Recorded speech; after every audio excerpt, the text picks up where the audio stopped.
had a big beer here, right there, and it was warm. So I ran out to the freezer and grabbed the biggest clump of ice cubes I could find. Now it's cold. That's I gotta have be, another beer too. I know normally we do other stuff before we start recording, but that's got to be the beginning of the episode. Oh, hell yeah. Hell We to literally yeah. just started the Zoom meeting, but that was too good. So, but unfortunately, you're going to have to down that shit because I don't want you to have watered down beer eventually. It's okay. You know, so it's two beers in one, so it'll be fine. That is gigantic. On the podcast side of things, you guys can't see that, but it is as big as his fucking head. And I have a large head. For reference, I do have a large head. I think my head is average. I don't know. As most of me is. But yeah. It's what you do with it. That's true. That's true. So here we are again, everybody. And you know what? Hold on, I'm gonna do something real quick before we even start. I decided I was gonna do this on the episode, just for fun, good. Just for funsies.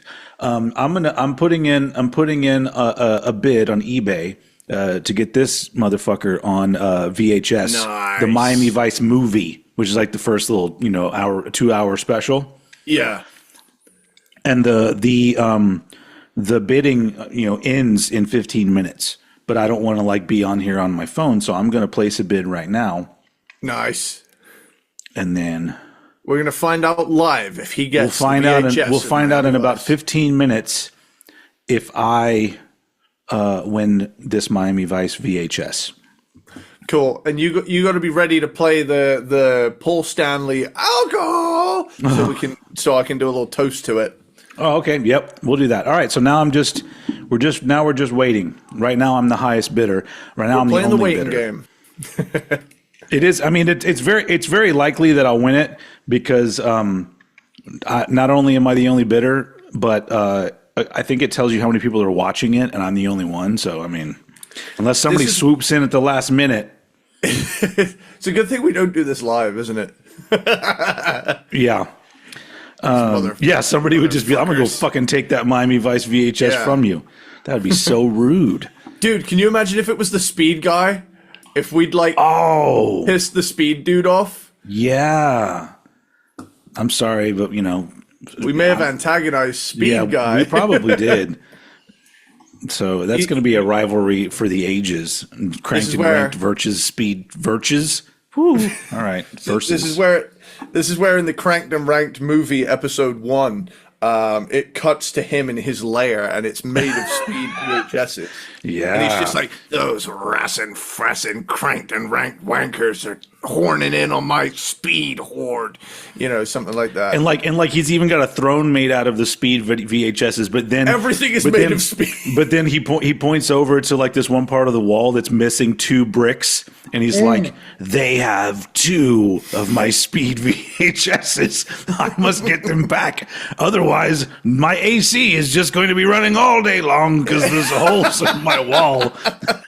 Dude, can you imagine if at that point he he fucking calls out to his robot butler, who is completely from head to toe made of speed VHSs, and all of his ligaments and stuff are the tape that retracts, and this has gotten way better. This is a hell of a pitch. And the best part is he's kind of like if you took C-3PO and Kit and made it just one bitchy butler that just insults his intelligence the entire time. Yeah. And he just makes we put something out to the architect that you didn't really need those 2 there to have the full fortress, but you insisted. Something like that. This is going to be a great movie. Anyway, Cranked and Ranked, fucking with speed guy. Yeah. The funny thing is that that's such a. I think that was such an old thing when that guy was collecting all the speed. He probably gave up. I don't know, dude. I wonder if he still has them. Does anybody know the guy that was trying to collect all the VHSs of Speed? Does anybody know him? Can they send him our way? Can you imagine if he's been a loyal viewer of Cranked and Ranked since day one, and he's now a scorned fan who's If that was the case, if that's the case, if he was actually a fan, I'd just send him my copy of Speed. I'd just be like, He you know ain't what? getting Thanks shit from me. You can have my Die Hard VHS that doesn't work, unfortunately. Oh man, you gotta get a new one. You know what you got to do too for the video viewers? Just because I see it in your room, you got to show them that picture of you that you showed me. This hung for a long time in the dining room of this house, and it is I love it. Even younger Eddie over here sporting a wig because he actually had a much shorter do at the time, complete with some Def Leppard-esque Union Jack pajama trousers and one of my tank tops, one of my mum's tank tops, and and obviously a pink leopard print scarf wrapped around the head. Ultimate Steven Tyler style. It's amazing. That's like, I don't even know why that's not still up on the wall somewhere. That's got to go back up. Yeah, you know, I think it may end up going in here. It could well be. I love that you blew the photo up onto a canvas. Yeah, hold on. Actually, I love that. It can live there for now. Hey, that's nice. We actually did that for my dog Apollo, who passed away. We have a great picture of him, and we blew it up just like that. And then right in front of it, we put up a little shelf, and it's got his ashes and some other stuff on it. So nice. Apollo just hangs out in the living room all the time. That's a great name for a dog. Which one was he? How long did you have that one? That was my wife's dog before we met. It was her first dog, and in turn, my first dog. And he was a combo of a Jack Russell Terrier and a Pomeranian, I believe. He was a mixture of the two. Very adorable dog. You may have seen him in early videos. Like he was little, he was white and brown. Yeah. But he was a great dog. He was like just the best first dog you could possibly have. He was great. Honestly, actually, Friday it's been a year since he passed. And that was rough, but you know, I have 7 other dogs. we had 6 dogs at the time, and then he passed away, and I'm like, okay, 5's a good number. And then we ended up rescuing these 2 pitties, one that was a baby, and now we have 7. So never a dull moment in my home. But I love all of them. I wouldn't get rid of any of them. Well, rest in peace, Apollo. Yeah. So today, beer drink. Yep, that looks good. I haven't had one sip of my coffee yet. What the fuck is that all about? It's gotten nice and cloudy again on the side. It is reaching cold again. I don't mind it. I was going to say, for coffee drinkers out there, this thing right here is the best investment you could ever make. It's a coffee warmer. Oh, dude. It literally just keeps the coffee warm. So if I forget to take a drink, I go get a drink, and it's still hot. Oh. Best thing I ever bought. That's awesome, dude. Yeah. I need that. Anyway, so we're here today to do some more ranking, and we're back into the extreme metal side of things. Yeah. To rank the full-length album discography of Morbid Angel. Which I guess out of the big death metal bands, that's the last one, right? Because we did Death, Cannibal Corpse, Obituary. We haven't done Deicide, but we still need to do Deicide. Because back in the day, those were like the biggies when in the early '90s when I got into death metal. Those were like the ones that were like the big ones. We have tackled Carcass and Napalm Death, but they're more on the grindcore side of things. But yeah, we've tackled a fair bit of extreme metal at this point. Yeah, and funny enough, and I'll get into this just because we normally do that thing where we talk about where a band came into our lives. Morbid Angel was like my death metal band. I may have talked about this before. I got the first death metal I ever heard. I don't remember exactly because it was around the same time. It was either Obituary or Cannibal Corpse. It was one of those two, and it was when I was, I guess I was a freshman in high school, so that would have been 92, something like that. No, I don't know. Yeah, something like that. Anyway, and quickly got into that style of music because we were constantly like going, what's the next step? What's more extreme in one way or another? It doesn't matter what it is. Is it going to be heavier? Is it going to be faster? Is it going to be more progressive? Like, what is it going to be? We're looking for the next thing. So my group of friends and we got into death metal, and they all did this thing, and I joined in on it just because, I was part of the group, where they would quote unquote call bands. Meaning, like, if you said, I call this band, that means that you get to get all of their stuff first, including shirts and albums, before anybody else gets them. We did that, like, for a good, like, probably like a year of my life was just like, trying to find a new cool band just so I could be like, I called them. I never called any bands. I was always the one that was like, all right, well, I guess I'll just get it later. But also thinking to myself, bitch, I'm going to buy the fucking album if I want to buy it. Yeah.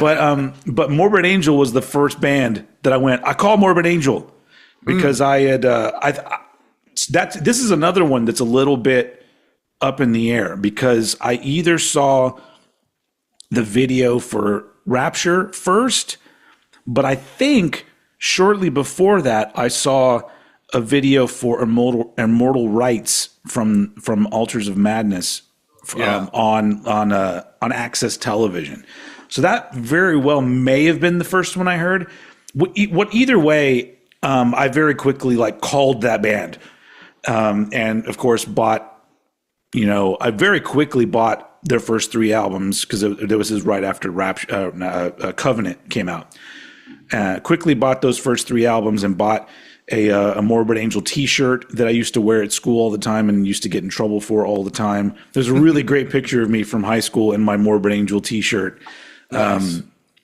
And I don't even know where it is. It's probably somewhere out there. Do I have that and just ready to go in my photos? Because that'd be kind of cool if I did. But that's the sort of thing that always made me jealous of American schools. Like in the UK, every school has uniform. It's your own clothes. That's reserved for special occasions. You come in, you give over a quid to be able to have a non-school uniform day.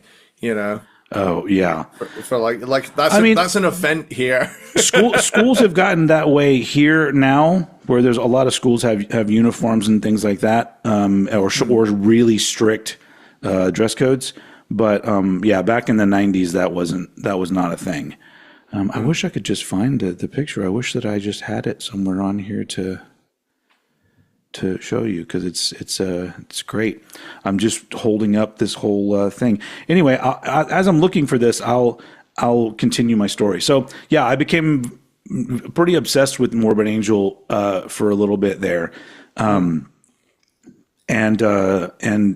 especially those first 3 albums. Those have been very, very important to me over the years, just because they represent that time in my life, but also I think they're also really great albums as we get into it.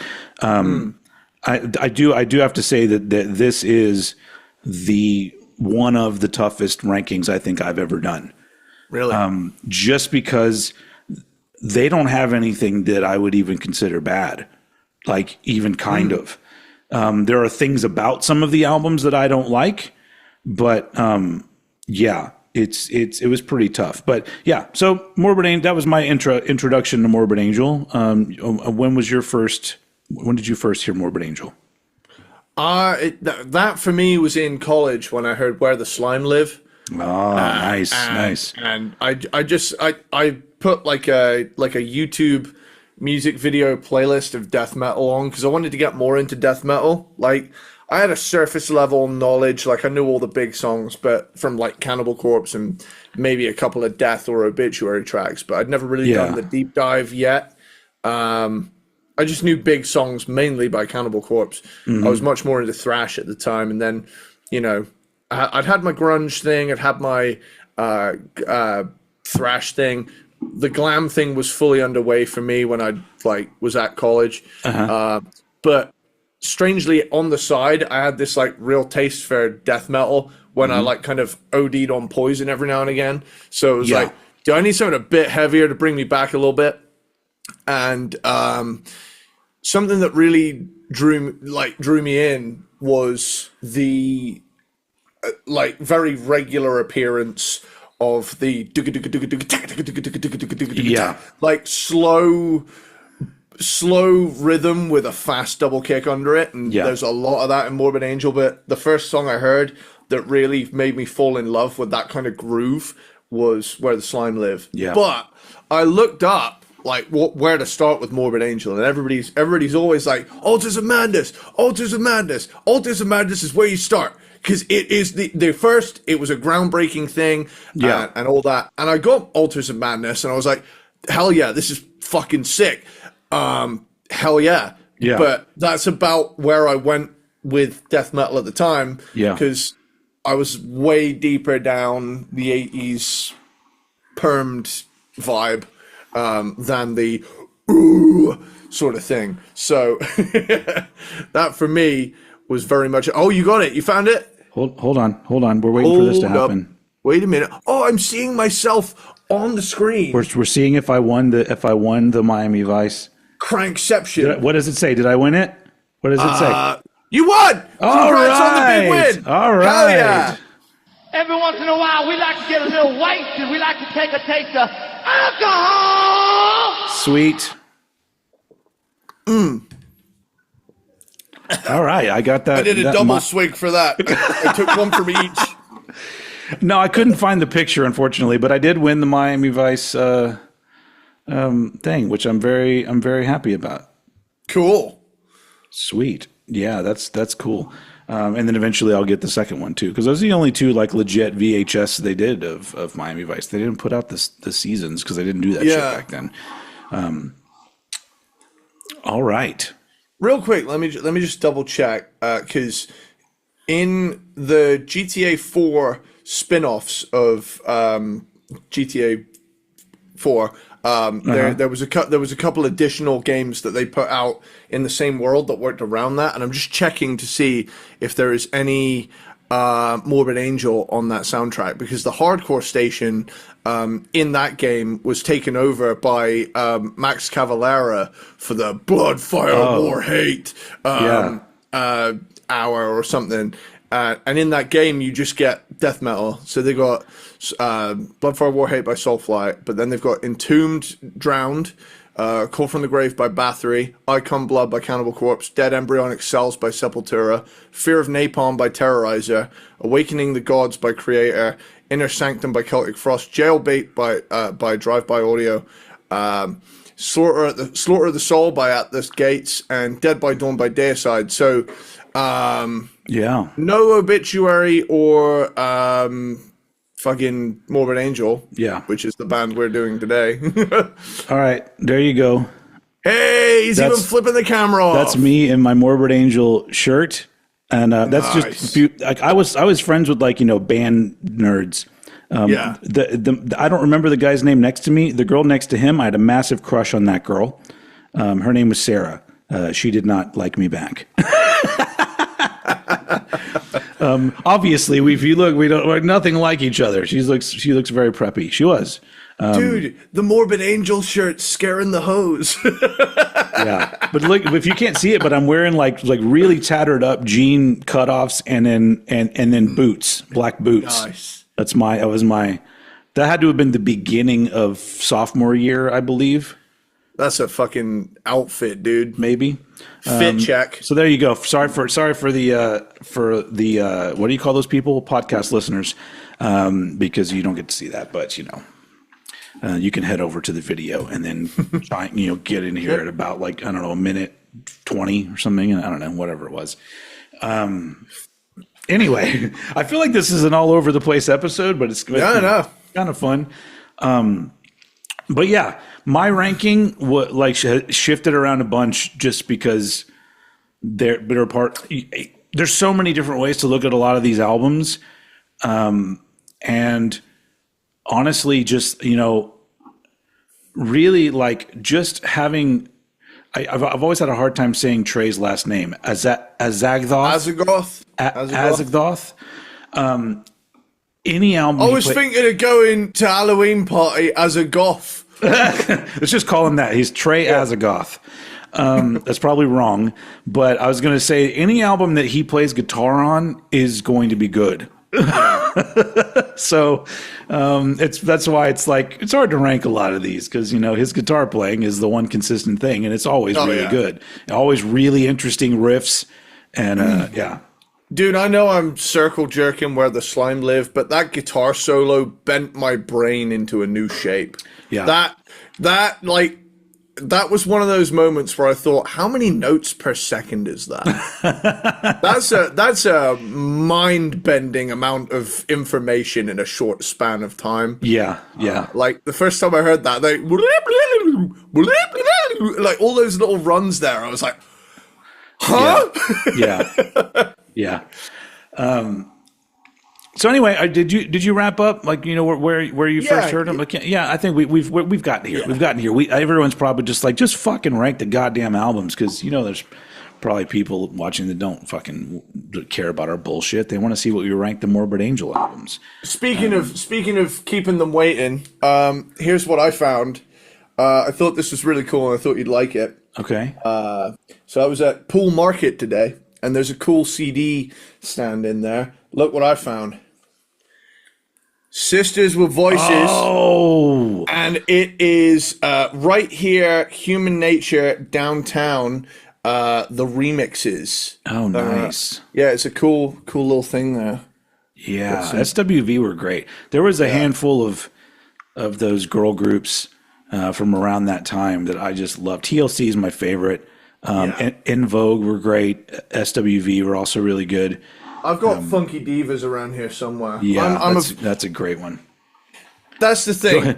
Come to the Morbid Angel ranking where we talk about our favorite R&B girl groups from the 90s. Dude, that was always my argument. This is the last thing I'll say. This was the argument where it was like, oh, Eddie only wants to play fucking metal in rehearsal. It's like, yeah, because it's my favorite thing, and that's the kind of band I wanted to do at the time. Yeah. But that same morning, I listened to fucking Willie Nelson, Megadeth, NWA, and Owl City in the same fucking car journey. So I don't give a shit what anyone has to say when it comes to, you're a metalhead, you listen to metal. It's like, shut up. Yeah, you don't know me. He even listens to Owl City, folks. Yeah. I'm sorry that you had to hear that. Am I right? Owl City is that band that they wanted to be Death Cab for Cutie? You would not believe your eyes if 10 million fireflies. Oh, no. Don't ever do that again. Before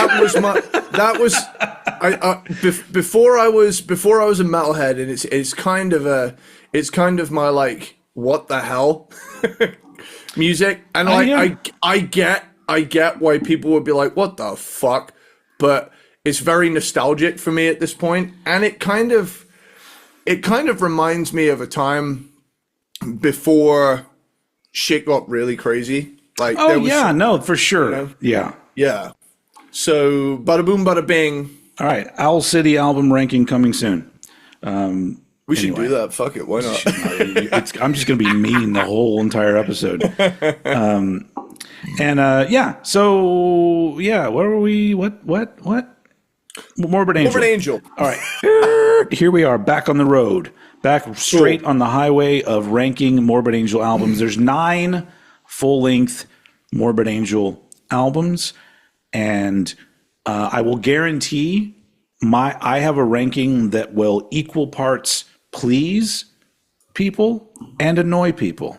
That will happen, both, as they normally do. But as usual, my ranking is me being honest about how I feel about the music that I listen to and not following some kind of fucking group think mentality, which a lot of you motherfuckers out there do. I'm talking to you. Yeah. I don't know. Anyway. I'm just glad you weren't pointing at me when you said no, that. I wasn't. I was not pointing at you. Anyway, so let's just start it off. As usual, I throw it over to Eddie to start us off, and he's going to be doing his number 9 Morbid Angel album.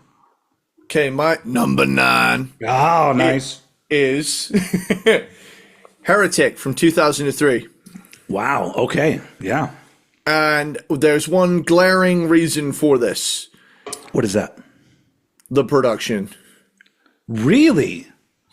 For Heretic, it coming off of the heels of the albums that came before it, you got Altars of Madness, Blessed of the Sick. I don't know if it's like the version I listened to was just handled poorly, but a big thing for me was the fact that it felt really paper thin in a lot of the production. Yeah. It okay. may be, I mean, it may be the version that's on streaming. Maybe I've got maybe I heard like a shitty version of it. I don't know. I heard it on streaming when I did this as well.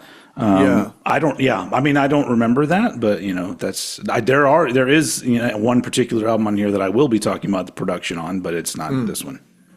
Well, my main thing with Heretic is that, it's packaged as a very long album, especially if you count like the bonus track, bonus levels, stuff that was added to it. I didn't even count that. Yeah. Yeah. Ultimately, for me, sonically, this one,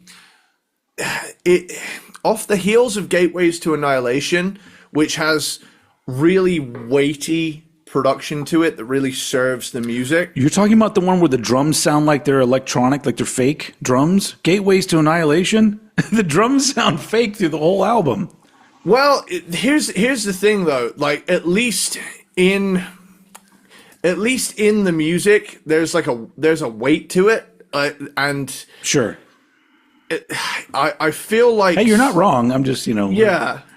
To me, Gateways, it served the heaviness more, and don't get me wrong, like I'm a fucking Altars of Madness, Blessed of the Sick, Covenant, Domination guy when it comes to production. I much prefer the old school death metal sound. Yeah, but ultimately, I think for me, Heretic, it's an interesting choice, but I don't think it serves the songs very well. I think ultimately I found myself thinking, man, this is thin sounding for you know what? Real quick, I'm gonna double check that the version on streaming hasn't had something go horribly wrong with it.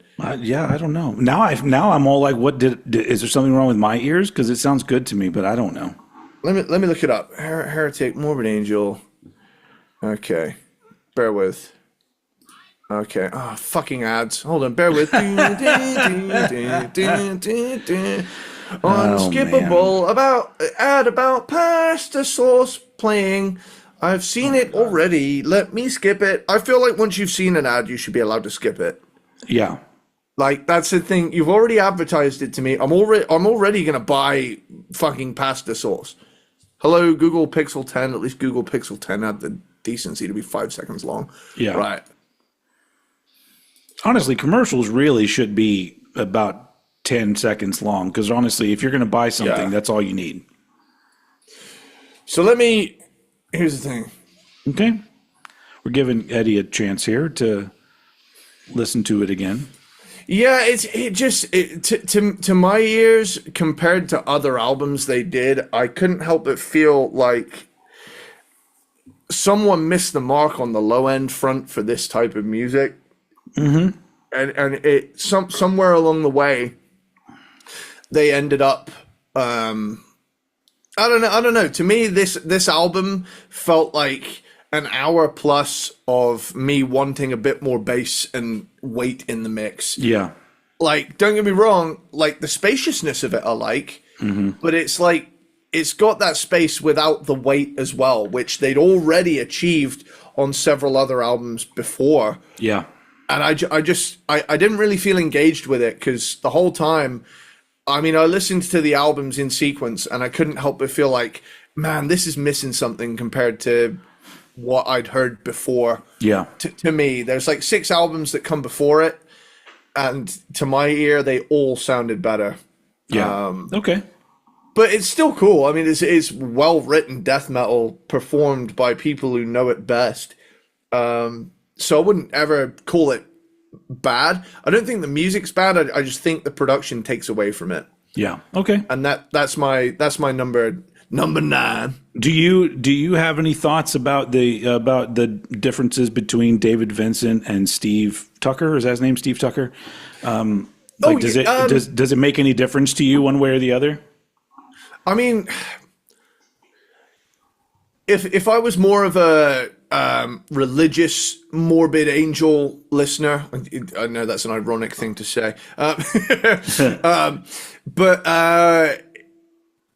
honestly, I think they're both good. I like both of them. I think somewhere along the way, it became fun to clown on David Vincent, despite his fucking, Sure. I think a lot of people have in recent times, following, Illa Divinum Insanus and his foray into country. But the motherfucker, made a name for himself as the frontman of one of the genre's greatest bands. So yeah. I mean, you have to remember, like, super influential. Like, not only that, like, I remember I read a book about Swedish death metal, and all those bands pointed to the first Morbid Angel album as the album that got the whole thing started for them. So that's, even if they weren't the first, in the American death metal scene, they were a super important and influential band. So, and David Vincent was there the whole beginning. So absolutely. Yeah. All right, cool. So Heretic is your number 9. Yeah. I think Steve Tucker's great too. I think they both got killer delivery and voices for the genre. I think ultimately I'm going to always associate David Vincent as the OG, but I think Steve Tucker is great too. Yeah. So, yeah. Cool. My number 9 is the most recent album, the 2017 album Kingdoms Disdained. Mm-hmm. First off, not a huge fan of that title. It doesn't roll off the tongue very well, and I don't know. Sometimes album titles just feel like words put together. Yeah. And that's, I don't know, bothers me. So this was the return of Steve Tucker, because he was not there. And because, you had David Vincent back for a bit. He left again. Steve Tucker's back. Fortunately, this one still does not have Pete Sandoval. And Pete Sandoval, to me, is one of the greatest extreme metal drummers, period. He's like absolutely amazing. And this album, it's back to brutal death metal after their foray into a more experimental album that people did not like. And this one goes last for me just because it's not 100% interesting to me. It's a good album. I actually didn't really give it a chance at first because I was kind of annoyed that this was. I don't like it when a band does like a tail between their legs return to pleasing fans. And so that's kind of what I looked at it as at the time. But then once I listened to it, I was like, no, this is actually pretty good. Putting it with other death metal bands, even younger death metal bands, this still fucking blows them away. So it's just not that interesting. Production of this album is way too compressed for me, which kind of ruins it a little bit. But that's a more modern thing. They do that. It does have some fucking bangers on it, but just the fact that it's a little bit of the same old, which is something that's never going to impress me. And not only that, I feel like for the most part, there's a whole lot of Morbid Angel that is never same old. They always seem to expand in some sort of way. And so while this is a good album, it isn't anything I listen to and go, oh my God, I got to tell everybody about this album. I'm just like, if you like death metal, this is really good. So that's really it. So that ends up being my number 9. Well, the good news is that coming straight off of it, it's my number 8. All right. So you kind of said what I was going to say, really, whereas it's it's still really good, but it's not exciting in terms of it's breaking any new ground. If you compare it to something like Altars of Madness, Like Altars of Madness set a fucking bar Sure. for Yeah. a lot of bands. I mean, Yeah. you know, you mentioned the whole Swedish death metal thing. Uh-huh. So many of those bands point to that album as ground zero. Yeah. And, you know,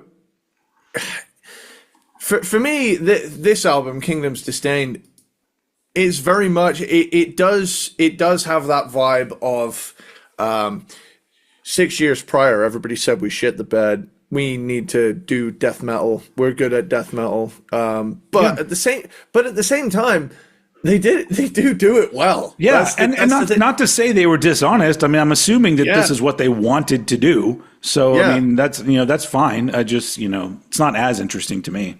Yeah, to me that there's no Morbid Angel album that doesn't feel like they're into it. Like there's a very strong sense of we're here, we're Morbid Angel. This is what we got. Yeah, I'm about to melt your face for 45 minutes to an hour. Yeah. And it's good, but it's not exciting. That is how I would describe it. To where it doesn't feel like it's not breaking any new ground. It's got modern death metal production and whatnot, which in extreme music, especially today, I find that modern production very often feels like there's a correct answer. Yeah. To a lot of things, and it's like, well, these 500 albums sound really good. We should make it be another one of those 500 albums, as opposed to let's have an album that sounds good and stands out. Whereas, it's one of those things where you can't say it's bad. It's kind of like when IGN arbitrarily gives a new video game a 7 out of 10 because it's like, it's not bad, but it's not groundbreaking. So, in order to be able to drive a little bit of buzz while retaining some critiques, we're just going to give it a 7. So this is kind of the album for me where it's like, I can't really pick any fault with it in terms of it being a death metal album, but I also don't think it stands out all that much either. Yeah. So yeah, that's pretty much a differently worded version of everything you just said. All right. Yeah. Moving on to my number 9, which I mentioned earlier, Gateways to Annihilation. Hold up. Number 9? No, number 8. What did I say? No, you said number 9. Oh, number 8. You did me a bamboozle there for a second. My number 8. Yeah, Gateways to Annihilation. I have to admit, I always had an issue with this album strictly based on the album cover because it immediately turned me off. It's like Jugulator, where it looks like it's just part of a picture that they zoomed in on, and I'm like, where's the rest of the image? Like, what the fuck is this? Like, why? It's so uninteresting and seemed just like thrown together. Like, I mean, I know somebody painted it, so somebody put in the work, but I'm just like, it's just something about it is just so unpleasing to the eye that I just went, this is probably not going to be great. I'd never noticed that, and now you've mentioned it, I want to look up the Gateways to Annihilation full cover. I think that's album. it. No, you're right. They did zoom in. Hold on. So there's a bigger picture. Dude, that's so much better. What the fuck? Hold on. Let me send this to you. Okay. That's it really that's ridiculous that they dropped that. It's very rare when a band does that it's actually effective. Most of the time I'm just like, why did you ruin the album cover by for everybody looking on the video. That's what the fuck. So why did they do that? There's a fucking tornado in space. Maybe they could only afford an eighth of the price that the guy was charging. And he's like, just take a corner. That's so much better. I don't know why that is not what it looks like. I don't even think, is there like a vinyl version that has the full art? I don't even know. But anyway. Dude, I gotta hand it to you. That was an astute observation. Thank you. I've got some moments where I'm perceptive about things. Oh God, you're right. It's so pixelated and fucked up. It's just not. But also, just the section that they chose is so uninteresting for the most part that it just feels like they was thrown together. We're gonna pick the part that looks the most like this. Musically speaking, I don't like the production style on this at all because very often I kept turning it up to be like, is that like electronic drums? Did they like have a fake drummer on this album? Because like, why would you produce the album to where the drums sound fake if that's not actually what you're going for? So it's always, it was a very weird choice. And it doesn't sound like that the whole time, but it's very often that I go, oh, that's a bad choice. I would have fucking done something different with the drums. The thing I do like about this album is that it goes into that more slower and melodic area, like the Blessed Are the Sick era, which I do like that. The great thing about Morbid Angel for me is the fact that they will come at you with this really rapid blast beat, 1,000-note type thing where you're just like, what are they playing? And then they will let that shit, then they will smooth it out. And it's like doomy. Yeah. And there'll be melodies and stuff, really dark sounding melodies. And they're so successful at doing both of those things. And then, obviously some albums, they lean more into that. And sometimes they lean more into the faster stuff, which is fine.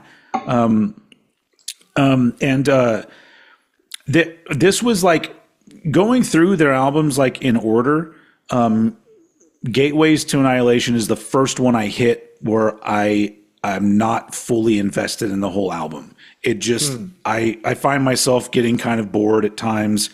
Once again, it's a good album. I can't complain about any of these albums, except for having to rank them. Because like, I remember like listening to this album in particular, because this album was in the year 2000, which is the same year as Final Frontier by Iron Maiden. And Iron Maiden and Final Frontier is an album that people will reference and go, this was my gateway into Iron Maiden. And I go, oh, okay. And same thing with this. If Gateways to Annihilation was your introduction to Morbid Angel, I'd be like, that's not a bad place to start at all, because it's still a good album. They're unfortunately just one of those death metal bands that, you said it before, had set the bar, and they had set it very high for themselves on multiple albums. So it's hard to do an entire run of albums that stand up like that. So for me, this one just falls short in a lot of different areas. But really, like, it's like the next 7 are to me like just insanely good albums, 2 amazing albums. Like it's just like, it's either really, really fucking good all the way to holy fucking shit. That's the next 7 albums we're talking about. So my number 8, Gateways to Annihilation. Cool. So one thing I wanted to bounce off of while we're just on it, you brought up their ability to hit you with those chaotic, like, what the fuck is going on, sort of things going on. Yeah. And then they let it breathe. And a huge thing I noticed while listening, especially through the first 3 albums, is that it really highlights everything I've talked about for the last 5 years, with the snare drum being the crucial space immersing integral piece of the entire mix, to where when it tightens up, the reverb is gone and it's you got that really tight thing, but it says nowhere that when it gets doomy you have to keep the same sound. You know, when it gets to the parts where it's like dun, dun, dun, like when they slow down, they know exactly where to place their reverb without it feeling cheesy or dated or anything like that. In the slow sections, you turn that shit the fuck up, make it sound like a bomb falling down a well. And then when it gets too chaotic to have any space, and you want that frenetic I'm being chased down a corridor fucking vibe. Yeah. You rein that shit the hell in so that you don't end up with a kind of thing going on. Unless, of course, you're early Napalm Death, which in that case just yeah. But that makes that special as well. But if you are going for that, we're in a chapel and it's evil and now I'm chasing you with a knife. It's that thing of they're really good at they're really good at space. Is what I'm driving at. I mean, they clearly always worked with with good engineers and producers, and probably were very good at explaining exactly what they wanted, except for in the last two albums I talked about. But everything else I think sounds really great. But yeah, it made me. You just made me think about. We haven't even gotten to this album yet, and we won't for a bit probably. But there's a song called Brainstorm. I think it's like the second song off Blessed Are the Sick, and it's got that part after the verse where the guitars are doing like and Pete is doing this fast beat with these rapid, quick drum rolls, but the drum rolls move in the part of the beat that they happen at. So it's like he moves it like in different spots, and every time I hear it, I go, "Oh God, that's so fucking cool." That dude fucking rules. Absolutely. Yeah, well, that's pretty much my that's my 2 cents on that. I'm sure we'll get back there. Yeah. Well, you're on your number 7. My number 7. Okay. Number 7. That counts. He also says number 7. Okay. My number 7 is Illud Divinum Insanus. All right. And I've heard terrible things about this album. Like I have heard pretty much that the general consensus is that this is Saint Anger levels of divisive, or Saint Anger levels of hated on, to where people are like, it's one of those meme albums where it's like, this is shit. It's fallen into groupthink territory where people that don't even know the fucking album are like, you're supposed to not like this, right? Yeah. And I went into it admittedly with a sense of, oh fuck, here we go. And while, I do have my issues with it, there are moments that enter the realms of full-blown cheese. There are moments where I couldn't help but think, what did they expect? But at the same time, I will always respect a band for doing something completely off the wall, especially when it is the return of the original vocalist and frontman, and B, it is, is not generally what you go to the band for, and C, it's like a 8-year hiatus comeback. Not hiatus as in they weren't doing stuff, but there's an 8-year gap between Heretic and this album. And it's like an hour of industrial tinged, at points Rob Zombie-esque death metal occasionally, but not over the whole thing.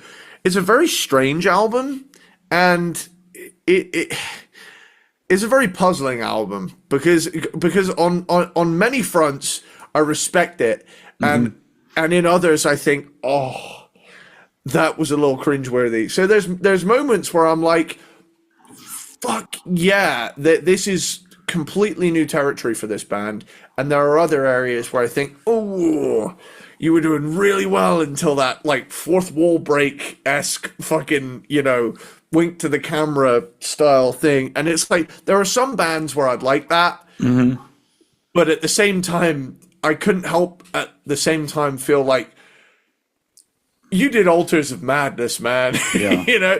So I find myself in this conflicted space, I guess. That's why it's at the number 7 spot, because I respect it more than I like it. Okay. But I didn't hate it either. Sure. And I think,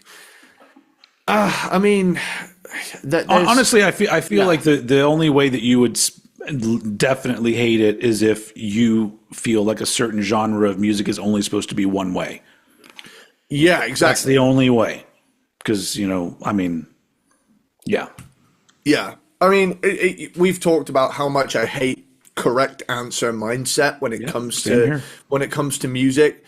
Like, I'm not gonna sit here and tell you, 1 minute, I hate when metalheads want one thing, and then sit here and be like, it's kind of not what I go here for. Because I like bands that do off-the-wall shit all the time. But at the same time, this is one of those situations where everything I've placed above it is there because I love it so much. Yeah. Honestly, to kind of piggyback off of you, I don't mind if 100% your taste is for things to sound one particular way all the time. I just want you to admit that. I don't want you to, it's fine, because I think a lot of times if you're going to come at me and say that, such and such album sucks, it needs to be followed up with, but I am one of those people who just wants something one way all the time. And then I'll be like, I get it. Cool. Because it's your life and it's your enjoyment. You get shit however you want it. But, my problem is when everyone turns that into, well, obviously everyone's going to feel this way because the consensus on the internet is this. And so it becomes this thing where it's an opinion that everyone just sort of brings with them, even though they haven't really done the due diligence and most of the time don't actually have a very varied experience with music. So at that point, I'm just like, well, that's when you just remove yourself from the conversation altogether and go and listen to what you want to listen to. That's it. It's all, yeah. And for those just coming to this show, maybe for the first time from this episode and sticking around, I'm wearing a Megadeth shirt right now. It's a nice one. It is a nice one. It's a Rust in Peace shirt. Yeah. Let me put it this way: Risk is in my upper half of Megadeth albums. Yeah.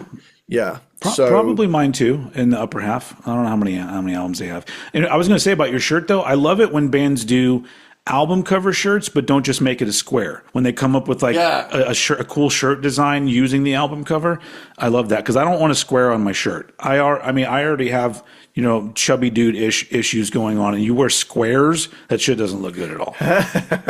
I'm getting really into all over print shirts. I'm keen. I just remember when I was in high school and the Metallica, Guns N' Roses, Faith No More show rolled through Austin, Texas, and I was not able to go. But guess what? Most of my friends went, and they all showed up the next day in the all-over print Metallica, Guns N' Roses shirt or whatever. They did like a tour shirt. Yeah. And I was just like, God, you fucking assholes. But that's literally because around that point, my folks would not let me go to concerts. They did not want me going. And that's just fucking lame, which is why I take my kid to concerts whenever they want to go. Which one was the all over print one? Did it have like Guns N' Roses, Metallica, Faith No More? No. On the front? I honestly, now that I'm thinking about it, did it have Guns N' Roses and Metallica, or was it just an all over Metallica shirt? I don't remember. So it would have been 1992, I think.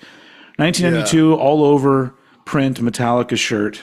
Did it have like the Black Album faces on one side and the Use Your Illusion 1 and 2 kind of blended together? Maybe. Now you're going to have me Googling this shit. So hold on. Let me that's a shirt I need. I tell you what it is. So let me. I'm an old man, so I'm gonna speak this because I don't type with my thumbs very well. Metallica 92 tour all over T-shirt. Okay, so it's not a Guns N' Roses one. It's this one right here. Oh, that's like the best shirt I've ever seen. Yeah, oh my God, it's got all the fucking album covers in one. Yeah, that's what it is. And then there is another one that combines Guns N' Roses and Metallica, but I'm not going to look that up because we already. Dude. Yeah. You've sent me on a quest. You understand this, right? They're probably not cheap unless you want to get some faded ass, torn up version of it. Dude, I will have them sew a fucking arm shut so I can sell them my arm to have that shirt. So yeah, that's the one that like my friends were coming to school in, and I was like, oh, thanks, yeah, thanks for rubbing it in. Dude, man, I'd be so pissed. That's the best shirt I've ever seen. Yeah, I'm not playing this up. And not only that, like, can you imagine what it's like? So that's 1992. So I was 14 years old. Three of my favorite bands at the time touring together. Yeah. And I could not go. It was heartbreaking. And I'm still not over it, obviously. Emptiness is feeling to a point of agony. Yeah. He fucking left the band! So where were we? All over t-shirts. Well, I don't know where. Oh, we were talking about your shirt. Then I don't remember where we were. Were we still on your number 7? You were talking about what happened. Did I freeze?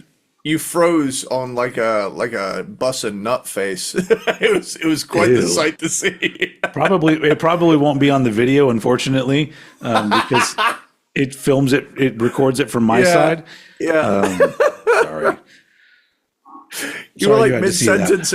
You were mid-sentence and went.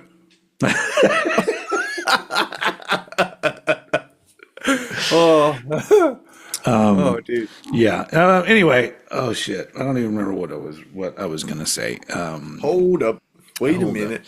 I gotta fucking talk to my internet provider because it's like your internet connection is unstable. I'm like, I'm literally like Ethernet in. Yeah. Sorry, something has to be done about that. So yeah, what number were you on? You were talking about Iliad. How do you even say that? Illud divinum insanus. Illud divinum insanus. Something like that. Yeah. It's got. Admittedly, it has its corny moments. I am morbid. Yeah. And like. You know, at times there are certain songs that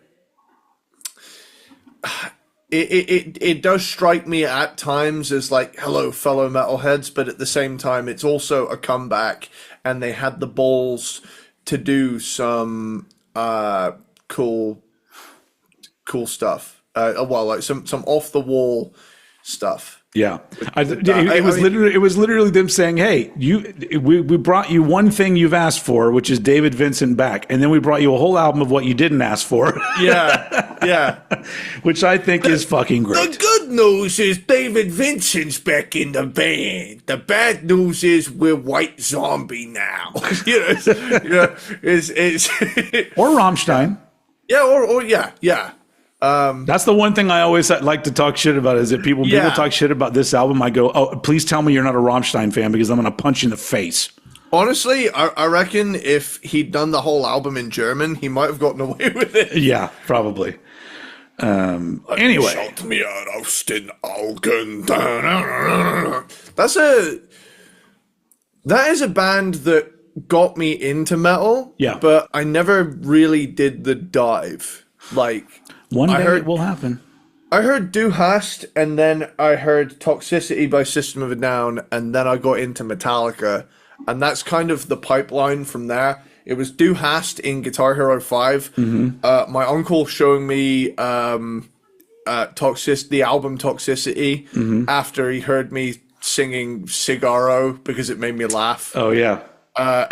So, you know, he heard me yelling, my cock is much bigger than yours. Yeah. And he was like, hey, this album rules. And then from that, he was just like, I can make you a whole mix of shit if you want. And I still have those CDs in here now.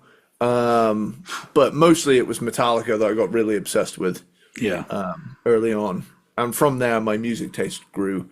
But yeah. One day we'll do Rammstein. I mean, that's Rammstein. I got to get to know their entire catalog. So when people ask me, you know, do you actually like them or don't like them, I can answer very fully and go, no, I don't.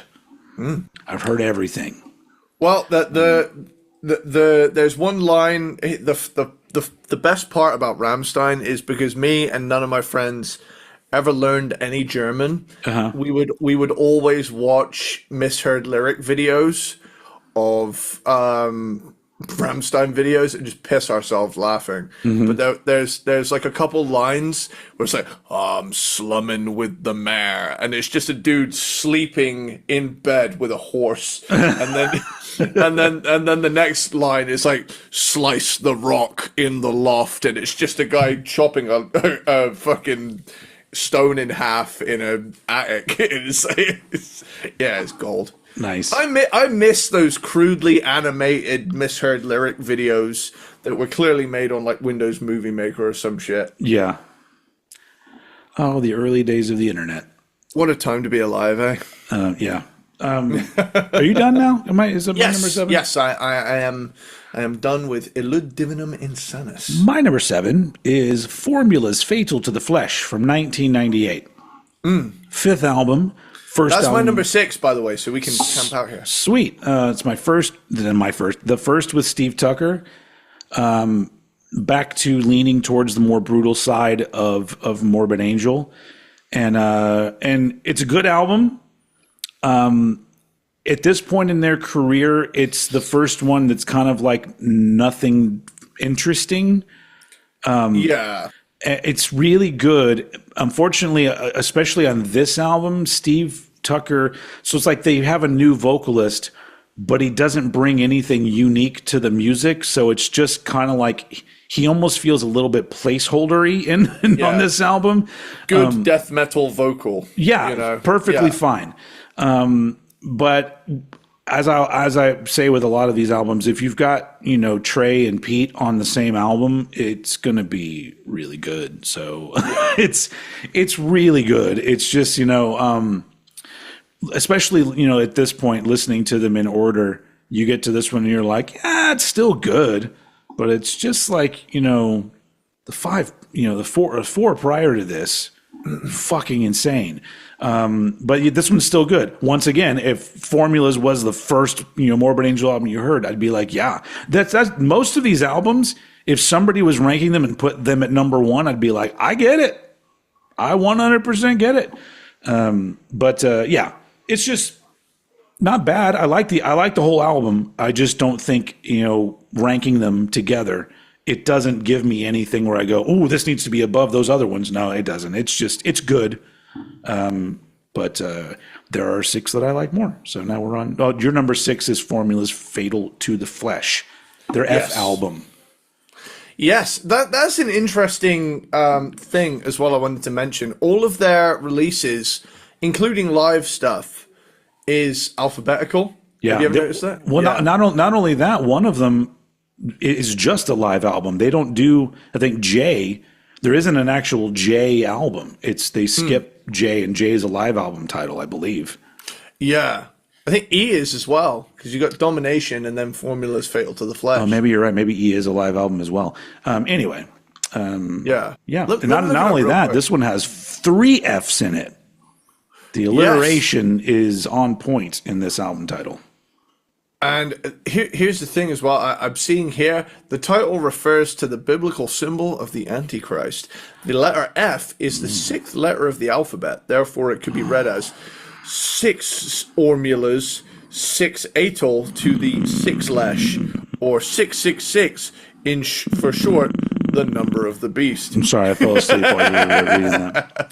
That's the one thing I'm going to have to say for Morbid Angel and bands of the like. Satanic lyrics or that kind of thing are just as fucking cheesy as Christian lyrics. It's like they're only slightly better because you're taking a dark approach to things. But I can't. There's that part of me that immediately goes, yeah, but you know what? You can't really have these lyrics unless you also believe in God. Yeah, doesn't it work that way? Like you can't have all of this other stuff if you don't also have God. So in turn, isn't this just a religious band? Can you imagine fucking Morbid Angel like diehards realizing that it's just Christian rock? I mean, it's because it's literally like you can't. It's like when people like, like will come, because I don't have labels for myself at all. People could label me an atheist, but I think that there's probably things about my brain that don't really fit in 100% with that ideology. But I always pick the cop out and say I'm agnostic. That's closer. But people could come to me and be like, weren't you worried about going to hell? And I'd be like, no, you're the one who believes in hell. Like, you're the Christian. Like, I don't believe in hell. Like, it's like, so no, I'm not worried. I mean, I am worried about like nothingness forever. That's gonna fucking suck. But other than that, not too worried. But anyway. Sorry, cool. Well, I brought everything down. Everybody, it's blackness and nothing forever for all of us. We're all worm food. Speaking of that, I got to talk about. I totally forgot. I got to talk about this because I want this recommendation to go out to everybody out there. I saw one of the best movies I've seen in a fucking long time yesterday. Also, one of the darkest movies I've ever seen in a long time. It is called The Long Walk. And I've heard about this. It's based on a Stephen King book, but I have not had a movie theater experience like that where you leave the movie feeling you went through some shit, and not just God, it's really hard to explain because it's got that a little bit of the vibe of like, you've seen like Stand By Me, right? Mm-hmm. It has a little bit of that kind of vibe because it takes place, probably around the 60s in an alternate universe, 60s. So it's young, boys around that time. But it has this way of juggling this really like fascinating like character work and acting with fucking brutality. And it's sad, it's depressing, it's exciting. It's like, it literally is entertaining it's only like an hour 45, something like that. But you are exhausted when the movie is over. And like a movie giving me that like visceral, like that, just giving me all these fucking feelings, and nothing ever took me out of the movie. There was no shitty special effects. There was no bad acting. Literally nothing. So you're immersed in this world for almost 2 hours, and like that to me is like, that's fucking filmmaking right there. Where you leave the movie and you're just like, that was just an experience, and it's so well done. It is like insane. And the main kid is Philip Seymour Hoffman's son. He's fucking fantastic. But so people out there, if you like that kind of thing, it's not a horror movie, but there's scary shit involved in it. So it's just more dystopian thriller. It's more realistic, scary shit. Yeah. But it's the just sort of shit I'm really into. It's just one of the most, and honestly, when it comes to things like that, I'm not into end of the world type movies or even horror movies. Horror movies nowadays, they showed like 3 or 4 horror movie trailers before this, and they all looked fucking awful. But I know that these are movies that like horror fans are into this. It's booming, people are into it, and they all look like the same movie over and over again.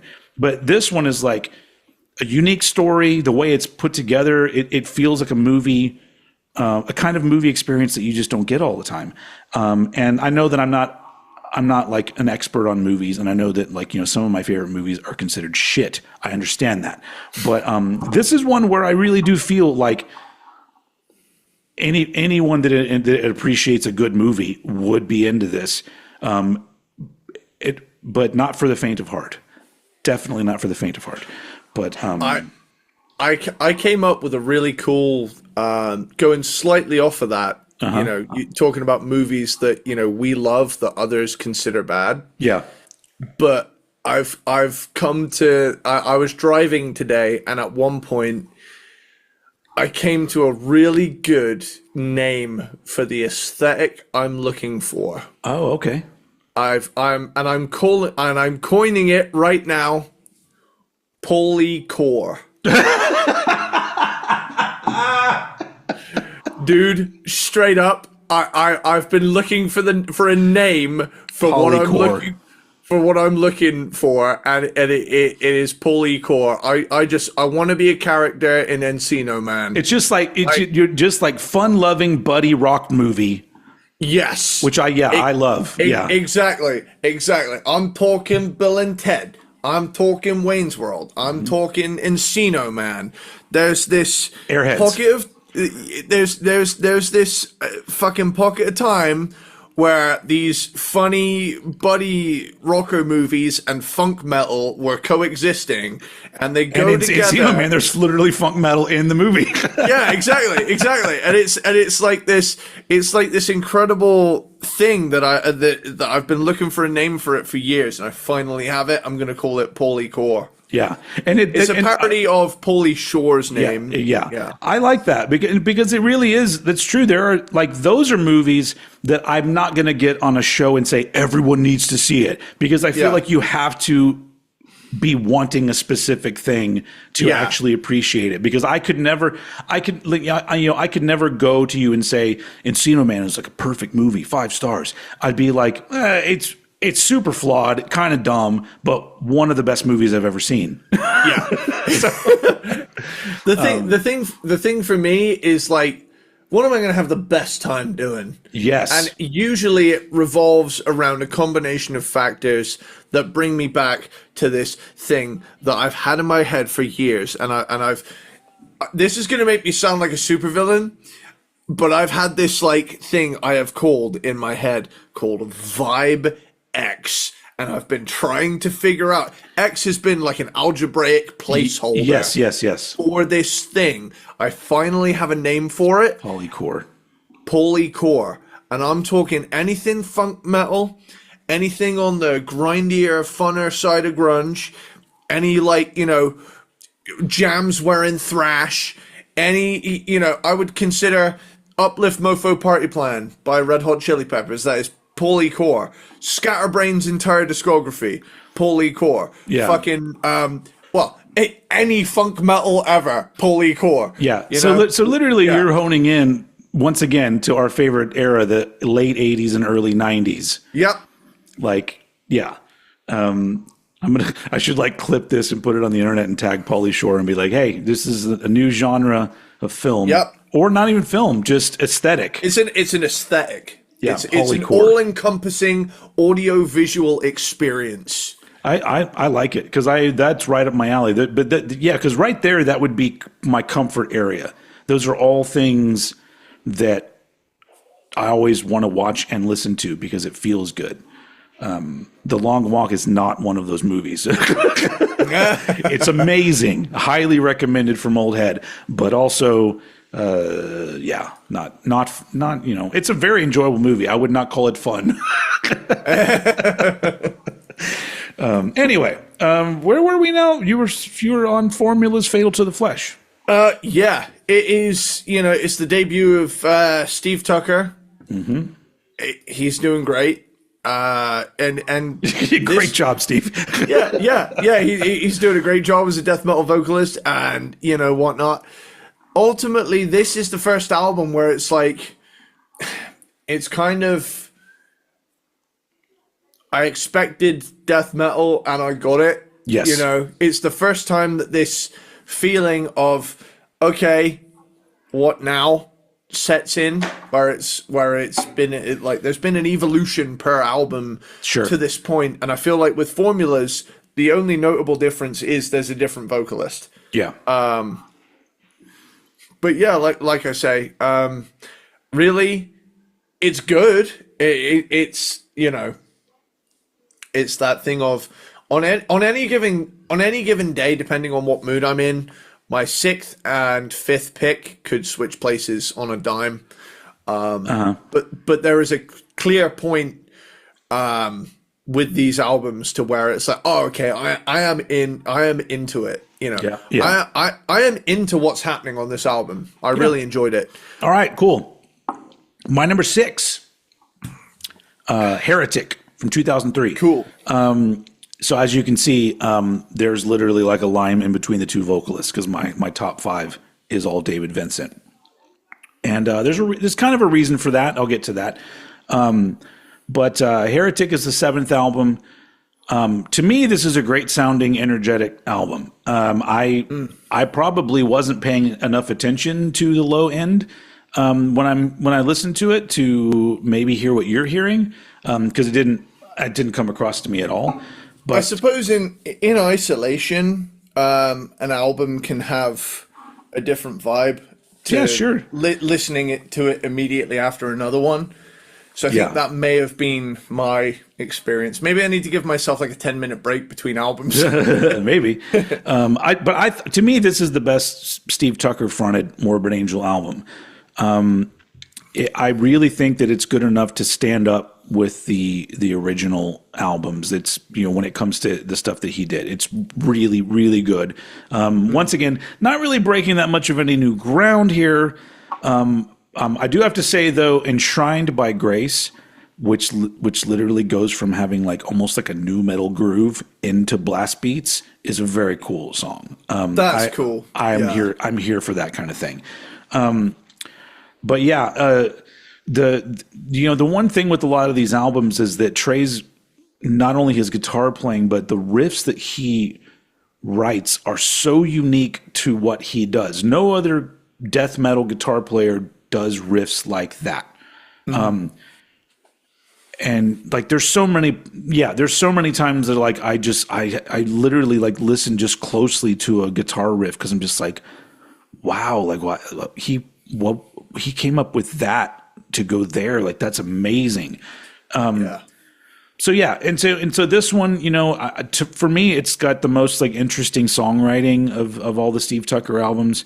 And not only that, I always really like the albums where they kind of go heavy on the interludes and instrumental tracks and stuff, because it does something where it breaks up the brutality of it all.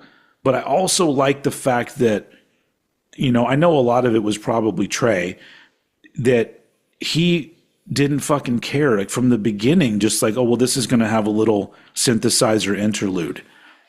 He didn't give a shit. That shit was that's why once you get to the album Everybody Hates, I'm just like, there was already like electronic like interludes and stuff. Obviously it wasn't any like industrial sounding stuff, but they had already toyed around with like these different things in these interludes that it feels a little bit more natural.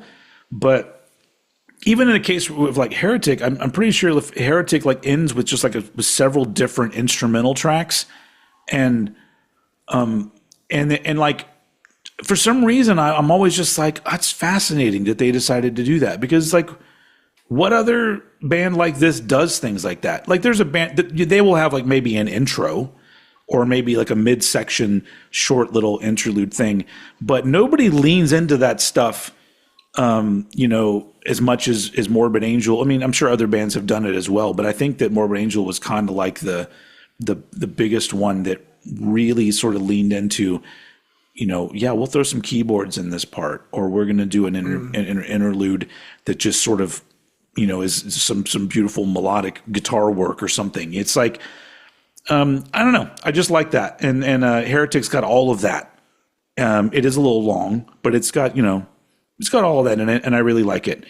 So that's my number 6, which leads us to our top 5, which for me is the David Vincent output of Morbid Angel. So cool. What's your number 5? So my number 5 is Gateways to Annihilation. Alrighty. And I can see where you're coming from with like, the drum sound at times. Yeah. It is very on point, to the point where there very much could well be a lot of at least augmented sampling going on. Probably, yeah. That this era was known for having like a bit of a computer sheen over things, but yeah. Ultimately, I've had an issue with this for a very long time. It's because I remember like in the early 2000s being in the studio with a band of mine, and the guy that was engineering and quote unquote producing the little EP we were doing, he had this drum sound going, and I'm just like, why would we want the drums to sound like that, dude? I remember like arguing with him, like, it doesn't sound like an actual snare drum. Why would you be okay with that? Like, we came in here with an actual drummer playing actual drums, and you've made it sound like it's fake. And I'm just like, just dial it back. Dial it back, man. Yeah. Have it as real as fucking possible. Yeah. But ultimately, I think this album in particular, for me, the thing that is first and foremost very present is the heaviness. This is a heavy album. I wish they'd used the entire album cover as opposed to the upper corner that they've or that someone decided to. So if somebody has the CD, maybe does the CD does it have that kind of thing where it folds out to the full image? Because if not, that's even fucking weirder. Yeah, maybe. But what is it? Dan Seagrave it's the same dude that did Altars of Madness. Yeah. Which is a way more aesthetically pleasing album cover. But I mean, I guess that seems really weird to like. It's like that one album cover. It's like The Bleeding by Cannibal Corpse, where they had the guy do an entire painting, and then they just zoomed in on on a part of one of the zombie looking dudes. I think that was a censorship issue, though, right? No, I remember. Really? Nope. That's the actual original album cover that they put out. Because remember, this was post Tomb of the Mutilated, so they literally just put that album cover out. This one, they chose to zoom in on that, which honestly, at the time, I don't think it's a bad album cover. I actually almost kind of prefer that over the actual painting, because the painting is like, when it comes to Cannibal Corpse album covers, isn't one of my favorites. But but it is weird that the artwork, what's his name? Something Locke. Anyway, they got him to do all their album covers, and then that was the one where they went, we're just going to use this little portion of it, and the rest of it's going to be nowhere in the CD. But anyway, yeah, cool. Well, yes, like I was saying, Gateways to Annihilation. For me, this is my favorite Steve Tucker era Morbid Angel album. It's got so much heaviness, and if I'm being honest, my favorite death metal is when it gets really slow, dirgy, and nasty, and there's a lot of that here. To my ear, it has a better production than Heretic and Formulas Fatal to the Flesh when it comes to serving the songs on it. Ultimately, I just think it's really fucking heavy, and that's what I want when I reach for a Morbid Angel album. And it's got that slow groove to it that Morbid Angel have, on multiple occasions, proved to be the masters of. Like, Obituary have their take on it, Death have their slower moments, Cannibal Corpse can really lean into it. They've got a pretty healthy balance of both. But ultimately, my favorite death metal is when it gets really fucking slow and it's got that real double bass with just the occasional snare in there, and I just want something to sound like a tank rolling over my head. Made of skulls. Nice. But yeah, it's killer shit. It was recorded at Morrisound Studios, which is gold when it comes to. If I remember right, they never did an album with Scott Burns. They recorded at Morrisound, but I don't think anything they did was actually produced by Scott Burns. Let me Google that real quick. Did Morbid Angel ever work with Scott Burns? No, they didn't. They never worked with Scott. Wow. Nope. They did. Tom Morris. Yes. It was the guy, and they both had a similar vision, I guess. Yeah. Dude, Tom Morris also worked on Cannibal Corpse albums too. But it's just interesting because from that era, you just assume that everybody worked with Scott Burns, but Morbid Angel did not. I mean, for good reason. The dude knew what he was doing. Yeah. There's something to be said for that early 90s style, really serving the music. Like, there's a like I said earlier when I mentioned the whole correct answer, you have to mix this here or it won't sound good. Yeah. This sort of thing, right? But Scott Burns, man, when it comes to all of the stuff that he has made, and it has something running through it, where it's like you can tell Scott Burns had his hands on it. Yeah. But it's just he just made it that there's a through line, but he made every band shine. Yeah. And it's it's awesome. Mm-hmm. Killer shit. But yeah, like I say, Jim Morris was the guy on this. What did you say before? Tom Morris. What's the difference? I don't know. Tom and Jim Morris. Tom is Jim Morris' son. Did you get that, Jim Morrison? There we go. Jim Morrison, everybody. Oh, wait, no, hold up. Morris Sound Recording, also Morris Sound Studios, is an audio recording facility in Tampa, Florida, United States, owned and operated by brothers Jim and Tom Morris. All right.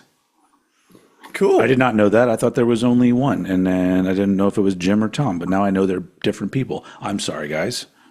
Since its opening in 1981, Morris Sound has been responsible for the popularization of death metal, but caters to other genres too. Wow. Mm-hmm. Yep. Holy fuck. Look at that resume. Holy I know, shit. man. Hold up. Wait a minute. Saigon Kick. Yeah.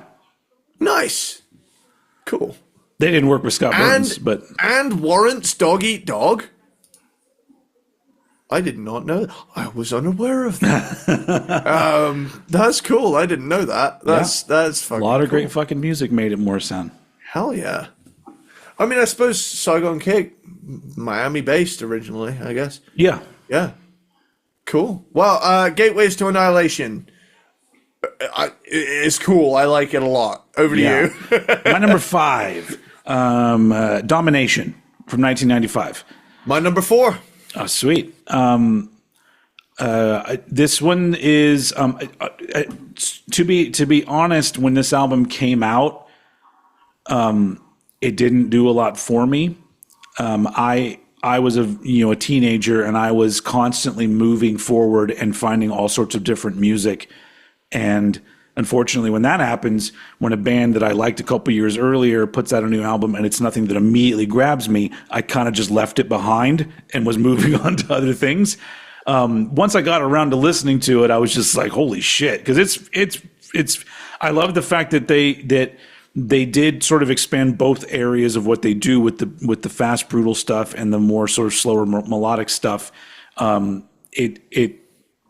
It just sounds fucking great. And you said it already. Where the Slime Live. I think that was the single off of this one, and that's a fucking killer song. I do like when I listen to this one that they're maintaining the Morbid Angel sound, but there's like some enjoyable progressions in there that you can hear. The one thing that now that we're onto these, my top 5, which is all David Vincent albums. I don't know if this sounds the same to you, but the every single David Vincent Morbid Angel album, it sounds like he has a different approach to vocals each time. Yes. Yeah. Which I fucking love. That's a big reason why I'm a fan of his, because I'm just like, country album aside, I'm a fan of his because like each album, I feel like he approached it and said, I can do something a little bit different with my voice. And he did. And he goes everywhere, everything from just your regular sort of guttural, deep death metal stuff to stuff that sounds more like a natural voice. He just has a big, low booming kind of voice. And, I'm sorry. Yeah, go ahead. I was going to say, in terms of like, trying to figure out what song it was, I can remember seeing, there was I was watching like a Beavis and Butthead compilation of like reacting to music videos and stuff. It had to have been God of Emptiness then. And I saw, bow to me faithfully, bow to me splendid. And I was like, what band is this? Yeah. This is heavy, but he's not growling. And then when it said it was Morbid Angel, I was like, I'd only heard Altars of Madness and Where the Yeah. Slime Live at that point. So when I heard that, I was like, hold on. Dude. This is more than just, you know. When we get barking at the when we get to mailman. that album, I have things to say about that song and that album in general, but we're not there yet. But Domination's still a great album. Trey's still there bringing the fucking killer unique riffs that nobody else could fucking write. Honestly, like at this point, all of these top 5 albums, it was very difficult for me to be okay with an order aside from my number 1. The other 4, I could not. I got so into like just going back and forth to different songs and being like, God, where is it? Where should this go? And I once again, I get to a point where I feel relatively happy with my ranking, but these 5 albums to me are so good that it's really tough to rank for me. But my number 5 is Domination. I'm pretty happy with that. Once again, if somebody's favorite Morbid Angel album is Domination, I'd be like, fuck yeah. I'm with you. But here it's my number 5. And you're number 4. It is my number 4. And Nice. honestly, at this point, they're all fucking classics in my opinion. All 4 of these top 4 are just unfuckwithable.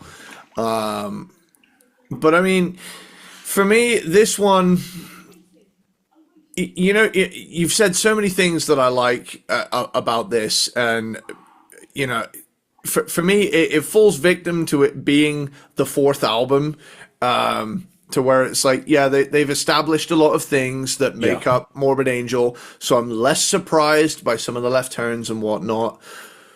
But man, is it good. And the thing that stands out to me is that I can't remember if it's just on Where the Slime Live, but that whole vocal approach to that kind of like garbled, bubbling, drowning in a swamp vocal, of where appropriately Where the Slime Live, it sounds slimy, it sounds gross, it sounds cool, it sounds like over the top of it.